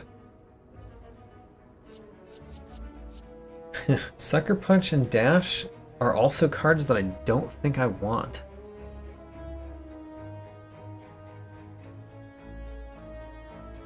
I guess Masterful Stab is good in some of the basic enemies, the hallway fights in Act 3. And it's pretty bad other than that, but I'll take it for that. And then we can lift to upgrade a lot of cards. K-Dog, hello, welcome to the stream. I am at the end of Act 2. This is my second run. I won with the Ironclad. And this is the deck. It's a pretty crazy deck.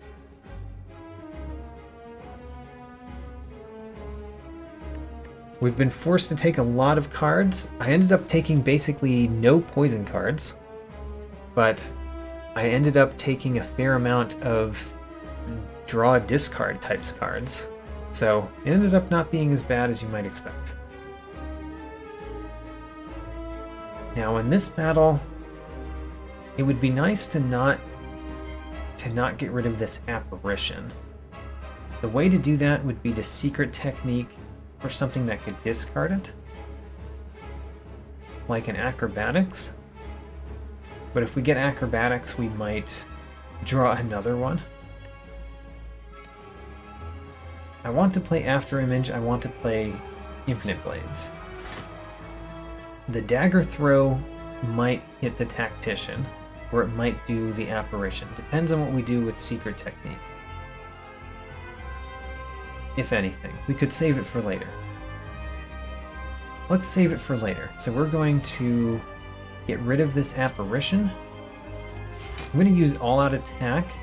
Hopefully it hits the tactician and we get to play Dagger Spray. It did not.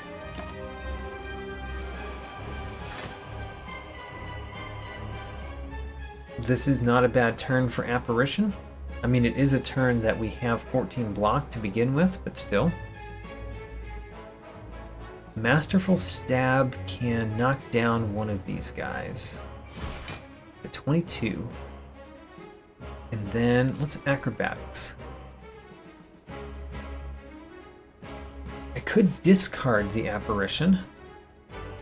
I would be able to weaken with Leg Sweep and with Neutralize.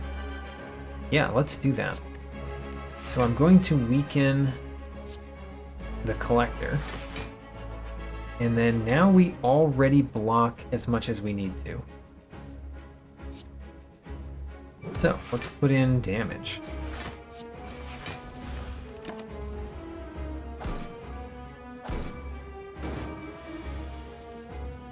Tools of the Trade, excellent. That allows us to discard apparitions when we don't want to play them. Before playing this apparition, I'm probably going to play it, but before playing it, let's defeat this Torch Head and draw another card with our Gremlin Horn. And we did not draw something that could discard it, so we'll play it anyway. Essentially what I'm going for in this battle, because our deck is somewhat slow, is to outlast this. So eventually he's going to put this huge negative effect on us, but he does that only once during the battle. So if we can outlast that negative effect, then we might be able to win after that. Let's start with an Acrobatics this turn. Discarding Tactician, of course. Let's use the Flechettes against the Collector. And then play this. Ooh, Footwork. Did want to see a Footwork. The Poison Stab I would normally point at the boss, but we don't have much poison in our deck, so I don't mind putting it here. That allows him to die either this turn or next turn. I probably want him to die next turn so that we can benefit from the extra energy and card. So the question is, do we play Dodge and Roll or Strike? I think we play Dodge and Roll. If our plan is to outlast, then let's go toward that plan. And interestingly, the Collector is not attacking us. So we'll attack the Collector. And Piercing Wail seems like a good thing to keep around. So here's the big attack turn, and we have an apparition for it.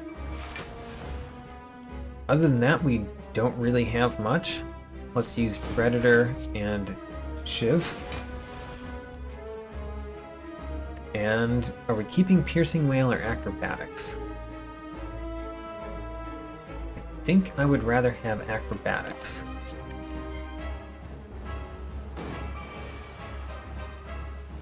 Here's another big turn. We don't have an apparition yet, but we are likely... Actually, we can use Secret Technique to get one. So it's not even likely. It's a perfect chance. Let's play Acrobatics first, though. So Shiv before Acrobatics. And then we play Acrobatics. We're going to not be able to draw all the cards, but that's fine.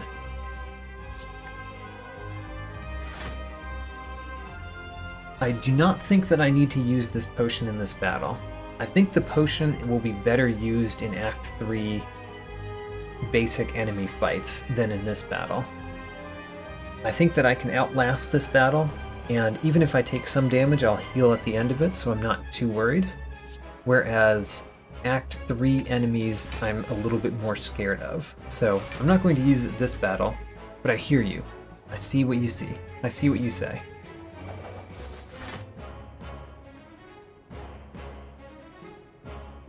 And Dagger Spray actually does a little bit less than All Out Attack. Unfortunately, All Out Attack discarded a card that I would have liked to keep, but anyway, I think we'll keep Good Instincts. And we passed by the vulnerable and weakened, or the frail and weakened, which means that we have basically won this battle. If you can live through that, then you can take out the rest. Discard the apparition. Discard poison stab.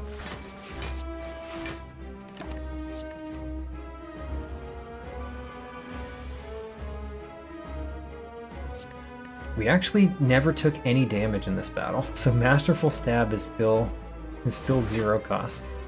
That's quite nice. So this is the turn where I'm using my good instincts, and we take no damage again. We'll keep the Tactician so that we can discard it.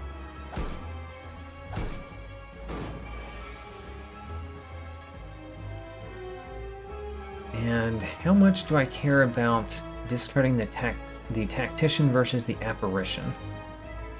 I mean, this is a good turn to use the Apparition, so let's discard the Tactician. Strike will take out the Torch Head. Let's outmaneuver Shiv, escape plan. So leg sweep is fine. We have extra energy next turn, so I think I'm going to keep the expertise for next turn.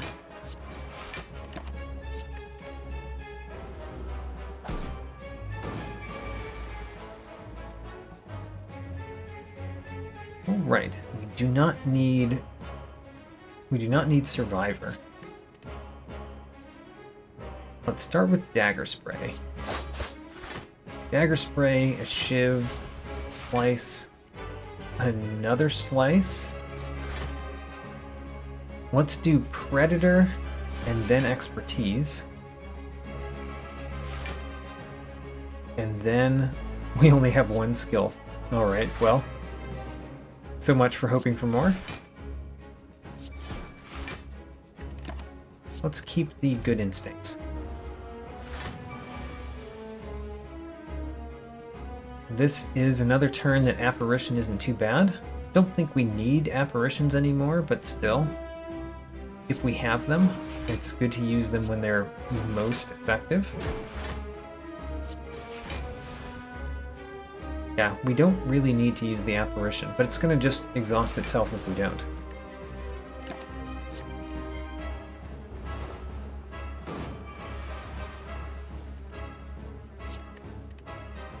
Alright, Shiv, the acrobatics might give us a victory. It did not. Alright, let's try second acrobatics. Second acrobatics gave us the victory. Alright, we actually took no damage on the collector fight. That feels pretty good.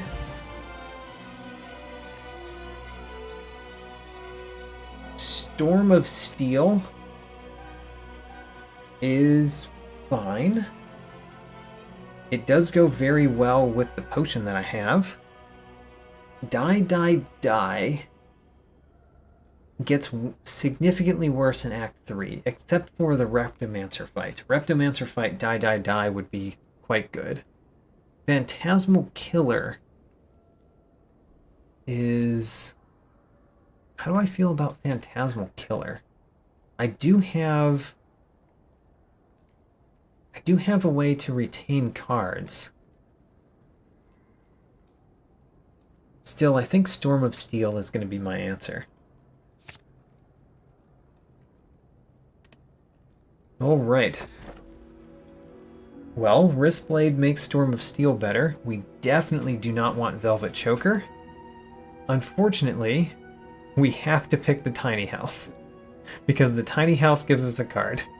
And when you must take cards every time it is possible, you must take Tiny House. So I've literally had no choices on my boss relics based on this challenge. A second Piercing Whale sounds pretty good. Finisher isn't too bad in this deck. It's not too bad. Would I rather have more damage or more ability to survive? I think more ability to survive. Not who we wanted to see at the top of the spire. This is the Awakened one, and the Awakened one hurts you for playing powers. We have a number of powers that our deck sort of relies on. But at least we know to probably not take more powers. In terms of the layout of this act, if I don't want to fight any elites, I can go this path and avoid elites entirely, or I could go here and take just one. Taking just one elite might be the best path for us, but I'm also quite interested in just not taking elites in this act. I will go to that store rather than those question marks. Question marks have not been nice to us. And I think the one that we're going to go to is also not going to be nice to us. So After Image plus Storm of Steel basically blocks everything. And it also saves the apparition. We're going to do After Image. Does it block everything? I'm not sure. Acrobatics. Ooh, the acrobatics has given me other thoughts. The tools of the trade would be nice. And then we might not play the Storm of Steel. If we play Storm of Steel, we get to play 7 cards. And yeah, we get to play 7 cards, which means 7 more block, which means we're still taking 2 damage. That's not too bad. 1 play of a power card will rectify that. Storm of Steel. Let's go the front one this time.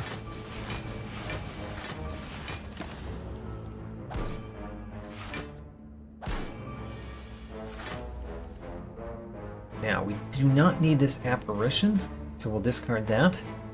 Dagger Spray is pretty good here. And then I could defeat this one. I think I won't. I think we're going to defeat him next turn if we decide to do so. I mean, he is blocking for a lot, so we might not actually have the choice.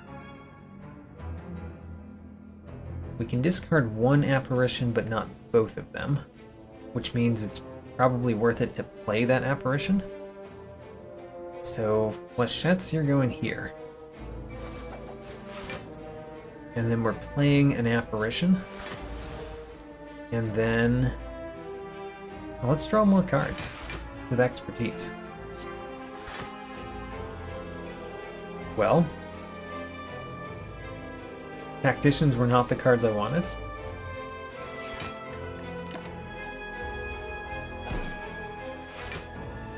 So we've got 2 of them very low. All-out attack. All-out attack basically wins. We just have to slice this one first.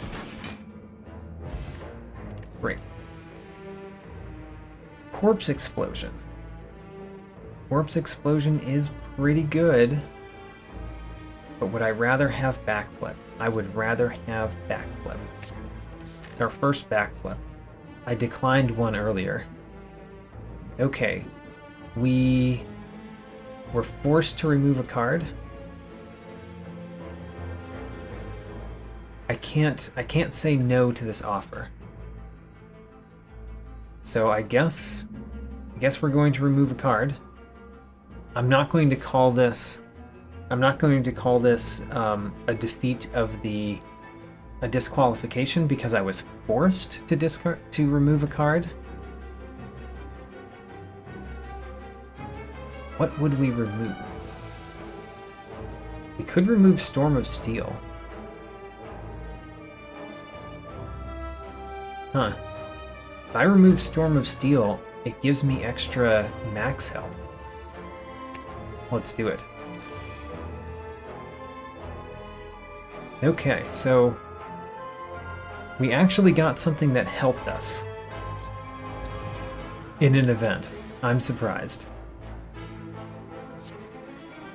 After image, don't need to play apparition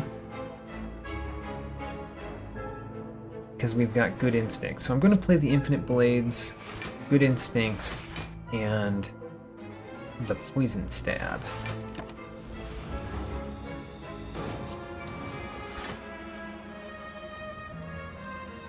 Secret technique could get me some decent things. We already have a full block though, so what do we need secret technique for?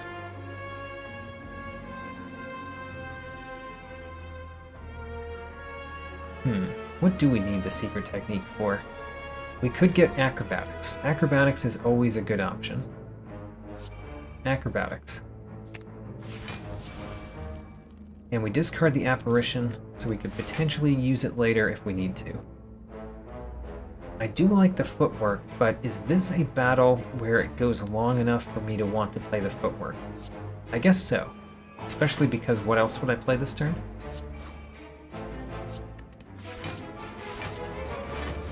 This would have been a good turn to draw one of those burns. This was not a good turn to draw one of those burns. You're not playing to my strengths, Mr. Opponent.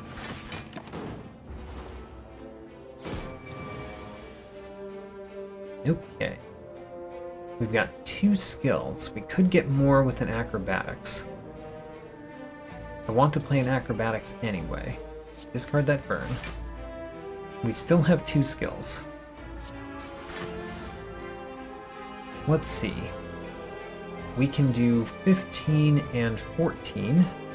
That does not achieve victory. I could use this flex potion. We're not in such a bad way that I care that much about the flex potion, so we might play it, but we're going to play escape plan first. Escape plan didn't change anything.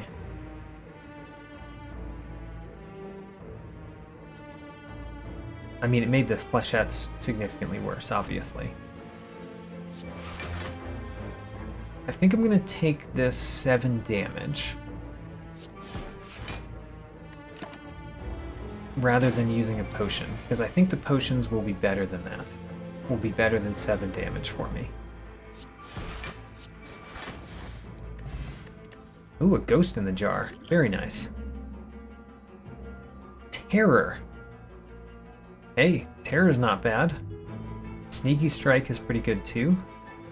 I think we're gonna take terror. It's good to have 1 terror. Not in this battle, particularly, but we can't choose that.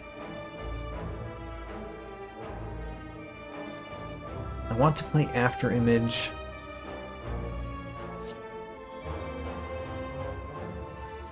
Might as well play Apparition Outmaneuver. Or Apparition Footwork. Apparition Footwork.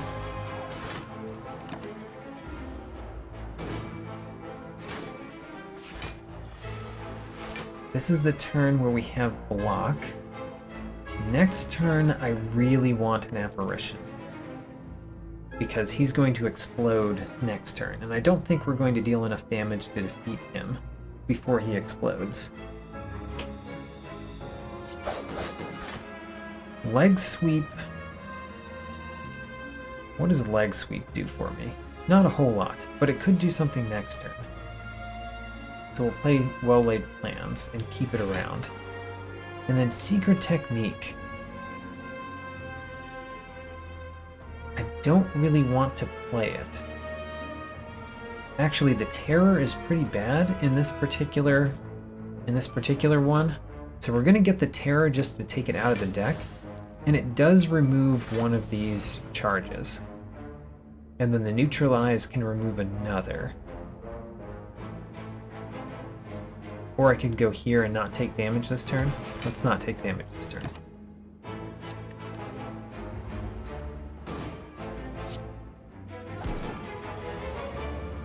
So, you're exploding. This is an excellent turn for Apparition. Glad to have it. We can also defeat you. Stop you from adding all those things to our deck. The Piercing Wail would allow us to do leg sweep this turn and, you know, remove that debuff before we play leg sweep. Or we could play leg sweep and save our Piercing Wail for a future turn. I think I like that second option. So we're going to strike, slice, and then leg sweep to remove the artifact charge. And then we're going to keep Piercing Wail around.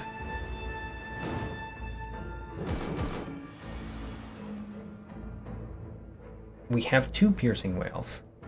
We do not need 2 Piercing Wails.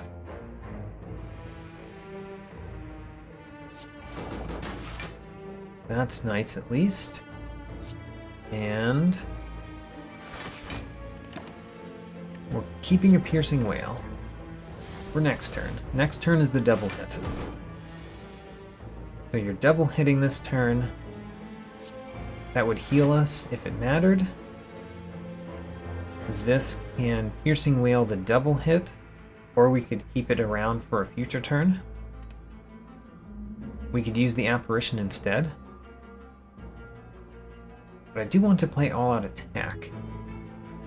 So Piercing Wail, Survivor, the Apparition, and then all-out attack.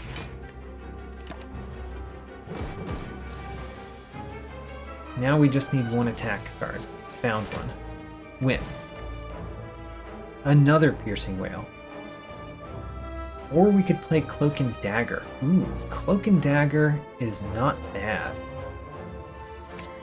Since we have the our innate power after image, Cloak and Dagger gives us extra block, especially because it had a plus next to it.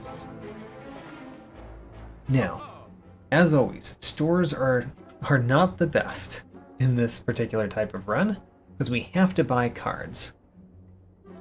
We can choose the order that we buy the cards in, though. I think we'll buy Violence. I don't know if I want Panic Button. I do have a power that makes Panic Button much better. But I also like to save Piercing Wails too. We're going to take Sneaky Strike. Prepared is okay. Don't think we're going to be able to upgrade it. I want to use my fires for healing or Jira. So let's take Panic Button, and we still have to take another card, so we're going to take Prepared anyway. Alright. Didn't quite buy out the cards in that shop, but we got close. And we're going to lift. So we've got a 52 card deck, and we're still going.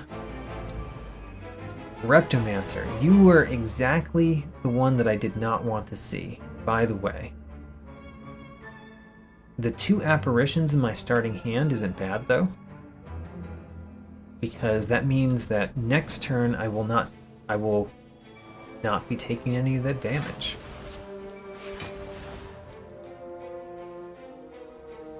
Let's see here.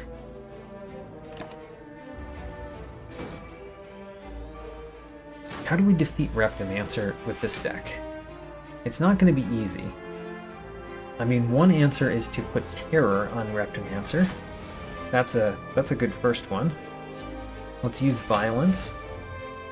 All-out attack is nice. Yeah, all-out attack is nice. Granted,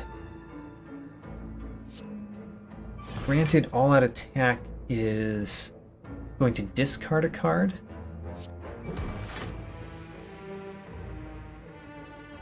Let's see here. K-Dog is telling me to use a potion. I am going to use a potion in this fight. However, I'm going to use a potion when I've got a multi-attack card, particularly Flechettes. So when I get to Flechettes, I'm using a potion. But not just yet. If I strike one of these first...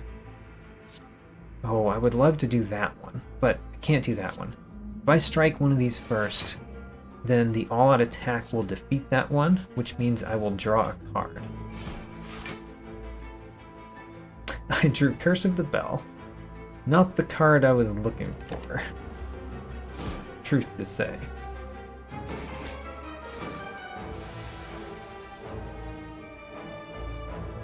Apparition, good to see here. Let's start with a backflip though. Oh, we got flechettes.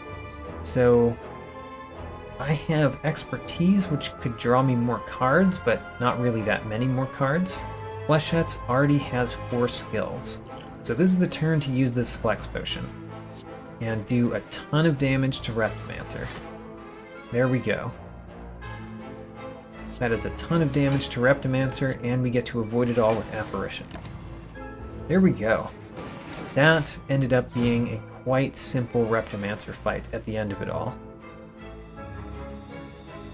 Let's discard a defend. We don't need defense. What we do need is another way to deal damage. Secret Technique can always get Apparition if we don't find damage. We found enough damage. Bottled Tornado. Ooh, a Tactician Plus. Those Tacticians have been very nice in this deck. I'm taking another one. Bottled Tornado. Do we want to bottle a power card? We already have 2 power cards that are bottled, essentially. The other ones, Footwork, Well-Laid Plans, and Tools of the Trade. Tools of the Trade might be worth bottling even against the Cultist boss. So let's do that. I question... It's always good to question whether you're going to take Bottled Tornado, especially when you know your boss is the Awakened one. And I'm glad that I questioned it. So we're going to lift one more time. Maximum lift power. Take Frozen Egg. I mean, we're not likely to add more powers to this deck, but still. And then Smith. So what are we smithing? There are a lot of options. A lot of options. One of the options is Prepared. Prepared is much better smithed. Secret Technique could allow us to use it multiple times. Not that relevant when you have a deck this large. I think the one that I want to smith the most is Well-Laid Plans. Because being able to retain 2 cards is much stronger than retaining 1. Oh, we got another shop. We are forced to buy a Sneaky Strike. There we go. And then we get to smith again. So, smithing again. I said that Apparitions, Prepared... Let's go Prepared next. Prepared is much better smith. The Transient. How does this deck do against the Transient? Maybe not that great, honestly. I might use this Fire Potion this first turn. We'll see. We'll see what Acrobatics draws.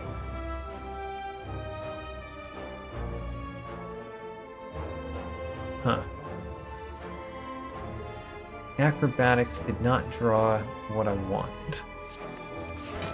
So we're likely to use that Fire Potion. On the other hand, we could use Dagger Throw. Dagger Throw, Slice. And take 5 damage. 5 damage is acceptable.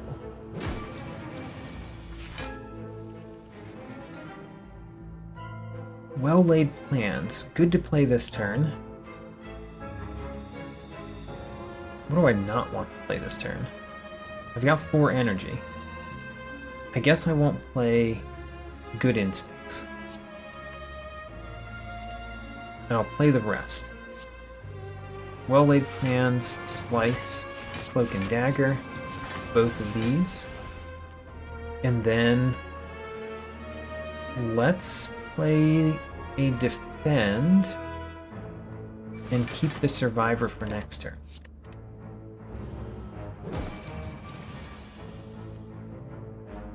Discard the tactician, of course. I'm very surprised that we haven't drawn a single one of the apparitions yet. Also, surprisingly, we haven't needed it. So the survivor or the prepared can discard that tactician.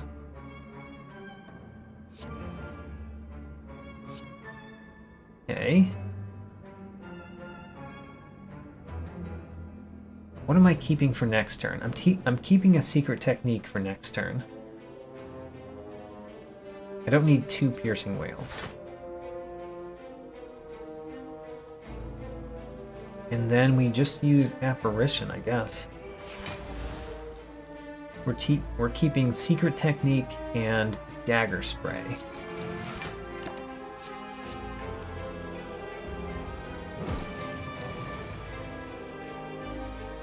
And essentially at this point we have enough apparitions in the deck that all we have to do is play apparitions. So let's just play those apparitions, and we win.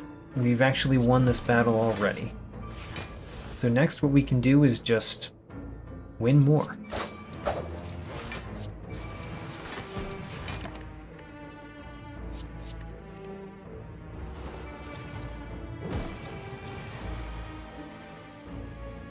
How much damage do we do?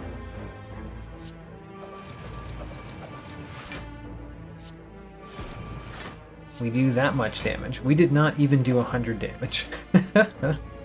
We survived, but we didn't do 100 damage. Outmaneuver plus. Is that better than Flying Knee? Yes. Is it better than Bane? Very much so. Alright, we're taking Outmaneuver plus.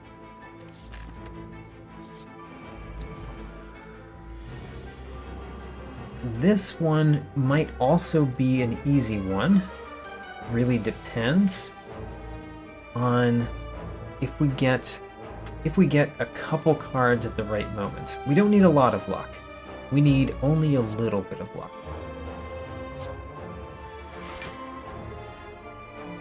Should we play Flechettes?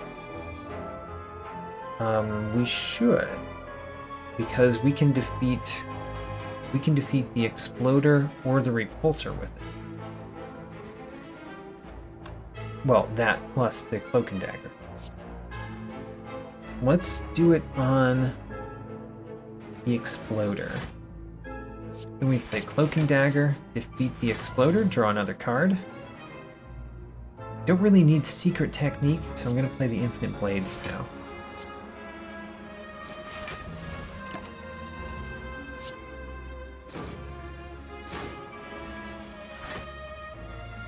Alright, I don't need either of these apparitions this turn, but I could play both of them if I want.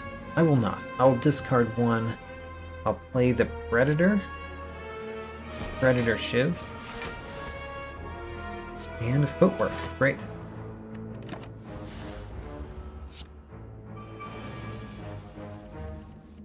We have all the apparitions. We at least don't need the defend. I mean, we could use the defend, I guess. We don't need it. So if I apparition, that means that the Spiker is only dealing me 1 damage, which is how much block I get. And then I also get that block back, which means I can attack him again. And I get the block back again. It's a nice little cycle. Panic button. Don't need it.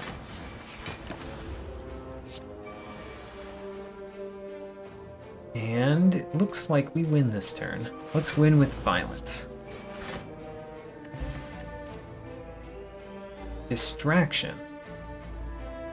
Sure. It could be anything.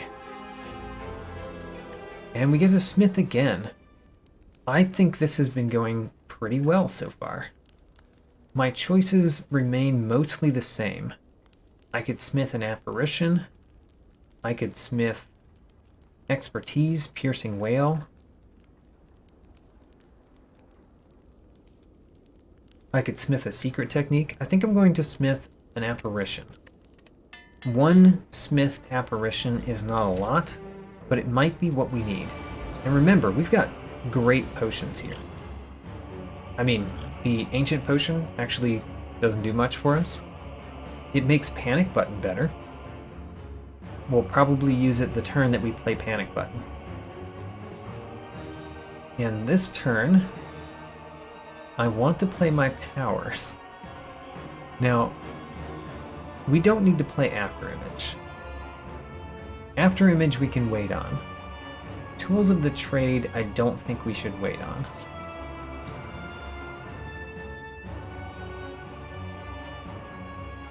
I guess we should not wait on Infinite Blades, nor Footwork. Already he's at 3 strength.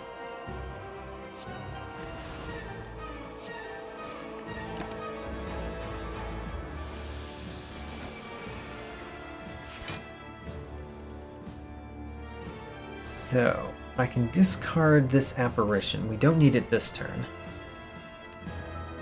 I don't gain a lot of block when I don't have my innate power in play, but I gain some.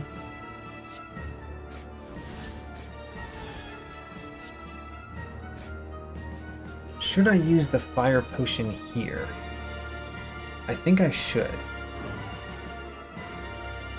The fire potion is not going to do a lot for me in this battle, so playing it right now seems fine. Dodge and roll seems pretty good.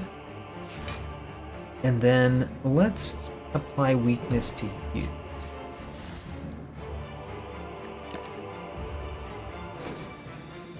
I have one more power that I really want to get into play, the Well-Laid Plans. That's what I want to play before we go into the next phase. This hand is pretty bad, so we're definitely playing that Apparition. Apparition, Well-Laid Plans. Outmaneuver, of course, and a ship. We will keep both of those. No reason not to keep them.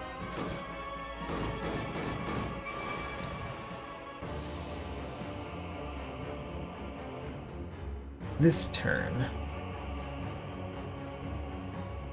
I think the strikes are my worst cards. My worst cards are strikes. It's pretty normal for the worst cards to be strikes.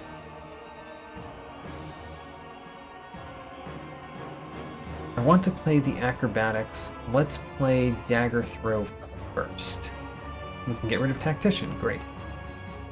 And then strike takes out this guy, but we also have dagger spray still in there. So let's play the acrobatics first. Could play that apparition. I don't think I need to play that apparition this turn. Of all the turns, I don't think this is the turn that we need to play it. Yeah, let's defeat the cultist. And then Masterful Stab. We'll defend some. Strike. I'm considering not playing this secret technique.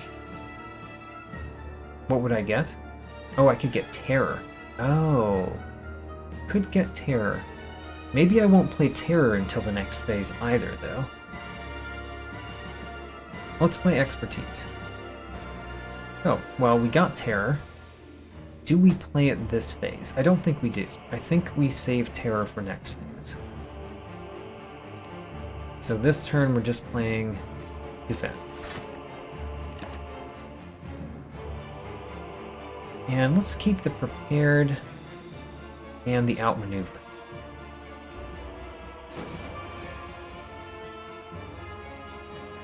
So the leg sweep is quite good. The Fléchés. How good is the Fléchés? Not bad. Leg sweep. We'll do the Prepared before the Violence. or violence before the prepared? Violence before the prepared. And we got Sneaky Strike. That's one of the things I wanted to see. Which card am I least likely to play? Poison Stab. So Sneaky Strike deals some damage. The Dagger Spray deals some damage. Shiv. And then I think this is a fine turn for Outmaneuver. We'll keep the Predator and the Defend.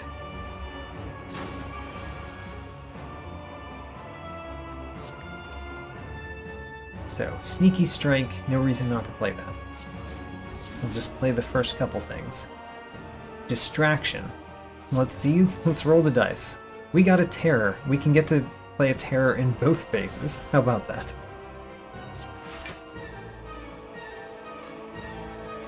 Another Leg Sweep. Keep him weakened. And then a Predator and a Defend. I feel very confident about this battle at this point. We still have our Ghost in the Jar for a scary turn and an Ancient Potion for a turn that we play our big block card. Sneaky Strike. Let's play a Poison Stab, Shiv, and Acrobatics next. Don't need the Apparition just yet. The Flechettes is a lot. Let's do that. Nice.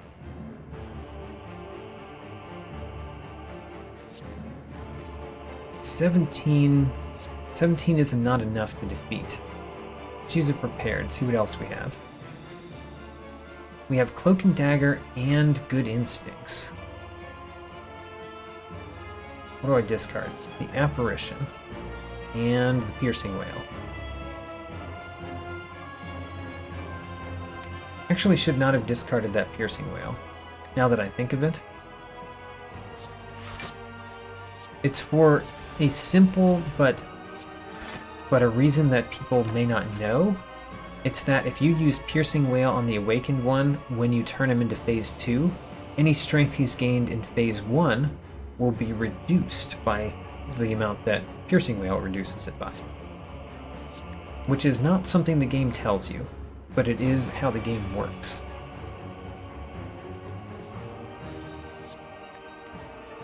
So we do have another Piercing Wail. Do I want to go for it?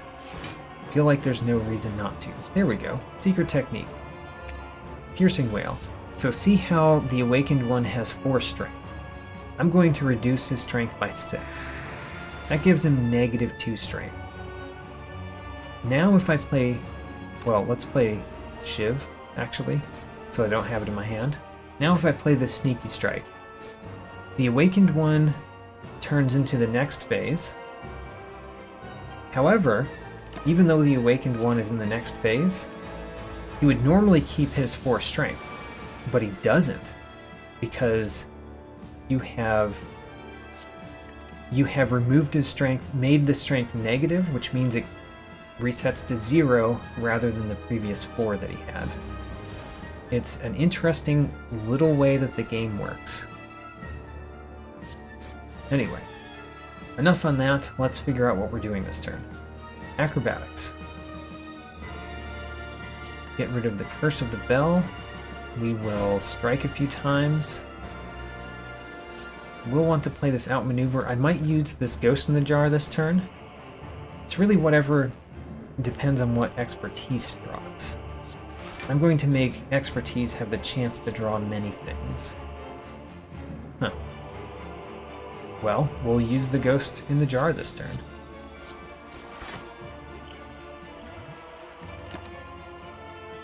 What do I want? I want to keep Survivor and Defend. Strikes are pretty bad.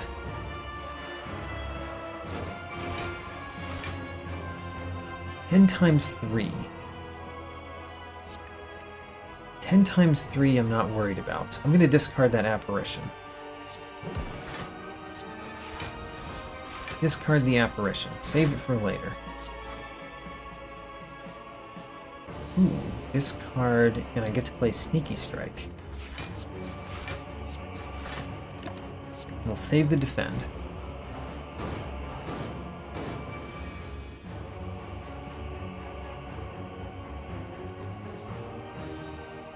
what do I keep this turn? The 2 defends are enough to defend, but I might not even need them to defend, because this defend gives me 12, and then this gives me 13, 14, and then what? We play acrobatics. Then we play prepared. Actually, I want to keep the piercing wail in my hand. So let's get rid of all out attack and the apparition. Now, if I play 2 cards, we will have enough block. Especially if one of the cards gives me block, but that was not something I was thinking about.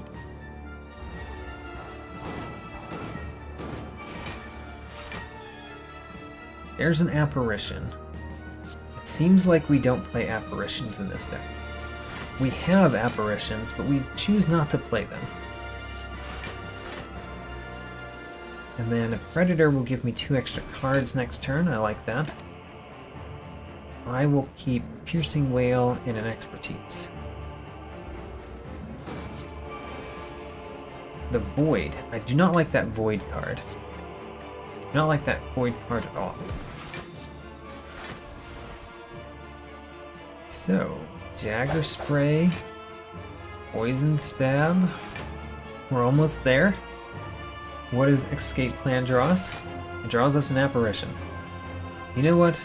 In keeping with the times, we will not play that Apparition. We will instead play Expertise. And Flechettes.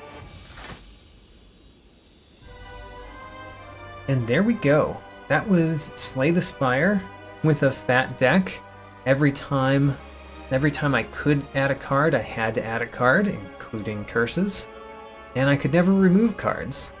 So we ended up with this 56 card deck, which worked quite well, honestly. I had a lot of draw. I had acrobatics, I had tools of the trade, I had a second acrobatic somewhere. I had the secret technique, which is not exactly a draw, but it functions a little bit similar to one. We had Predator, we had Dagger Throw, we had Violence, and we had Prepared, and Backflip. So we had a lot of draw in our deck. That helped a lot. We also had a total of 3 Tacticians. 3 Tacticians is more Tacticians than I've ever had in a deck. And it functioned quite nicely.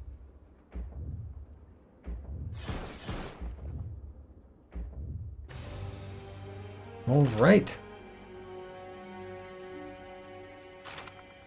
And we have unlocked the last of the Silence cards. Concentrate, which actually would have been nice in that deck. Grand Finale, love that card, hard to use it. And Setup, meh, I don't know about Setup. There we go. That's going to be my stream for today. Thank you all for coming. And it's been a good one. I set 2 more personal bests this time. One for the Ironclad on the Fat Deck Challenge, and one on the Silent for the Fat Deck Challenge. Both Ascension 3, which was higher than the last time I had played through this challenge. It's been a good one. Good night to you too, K-Dog.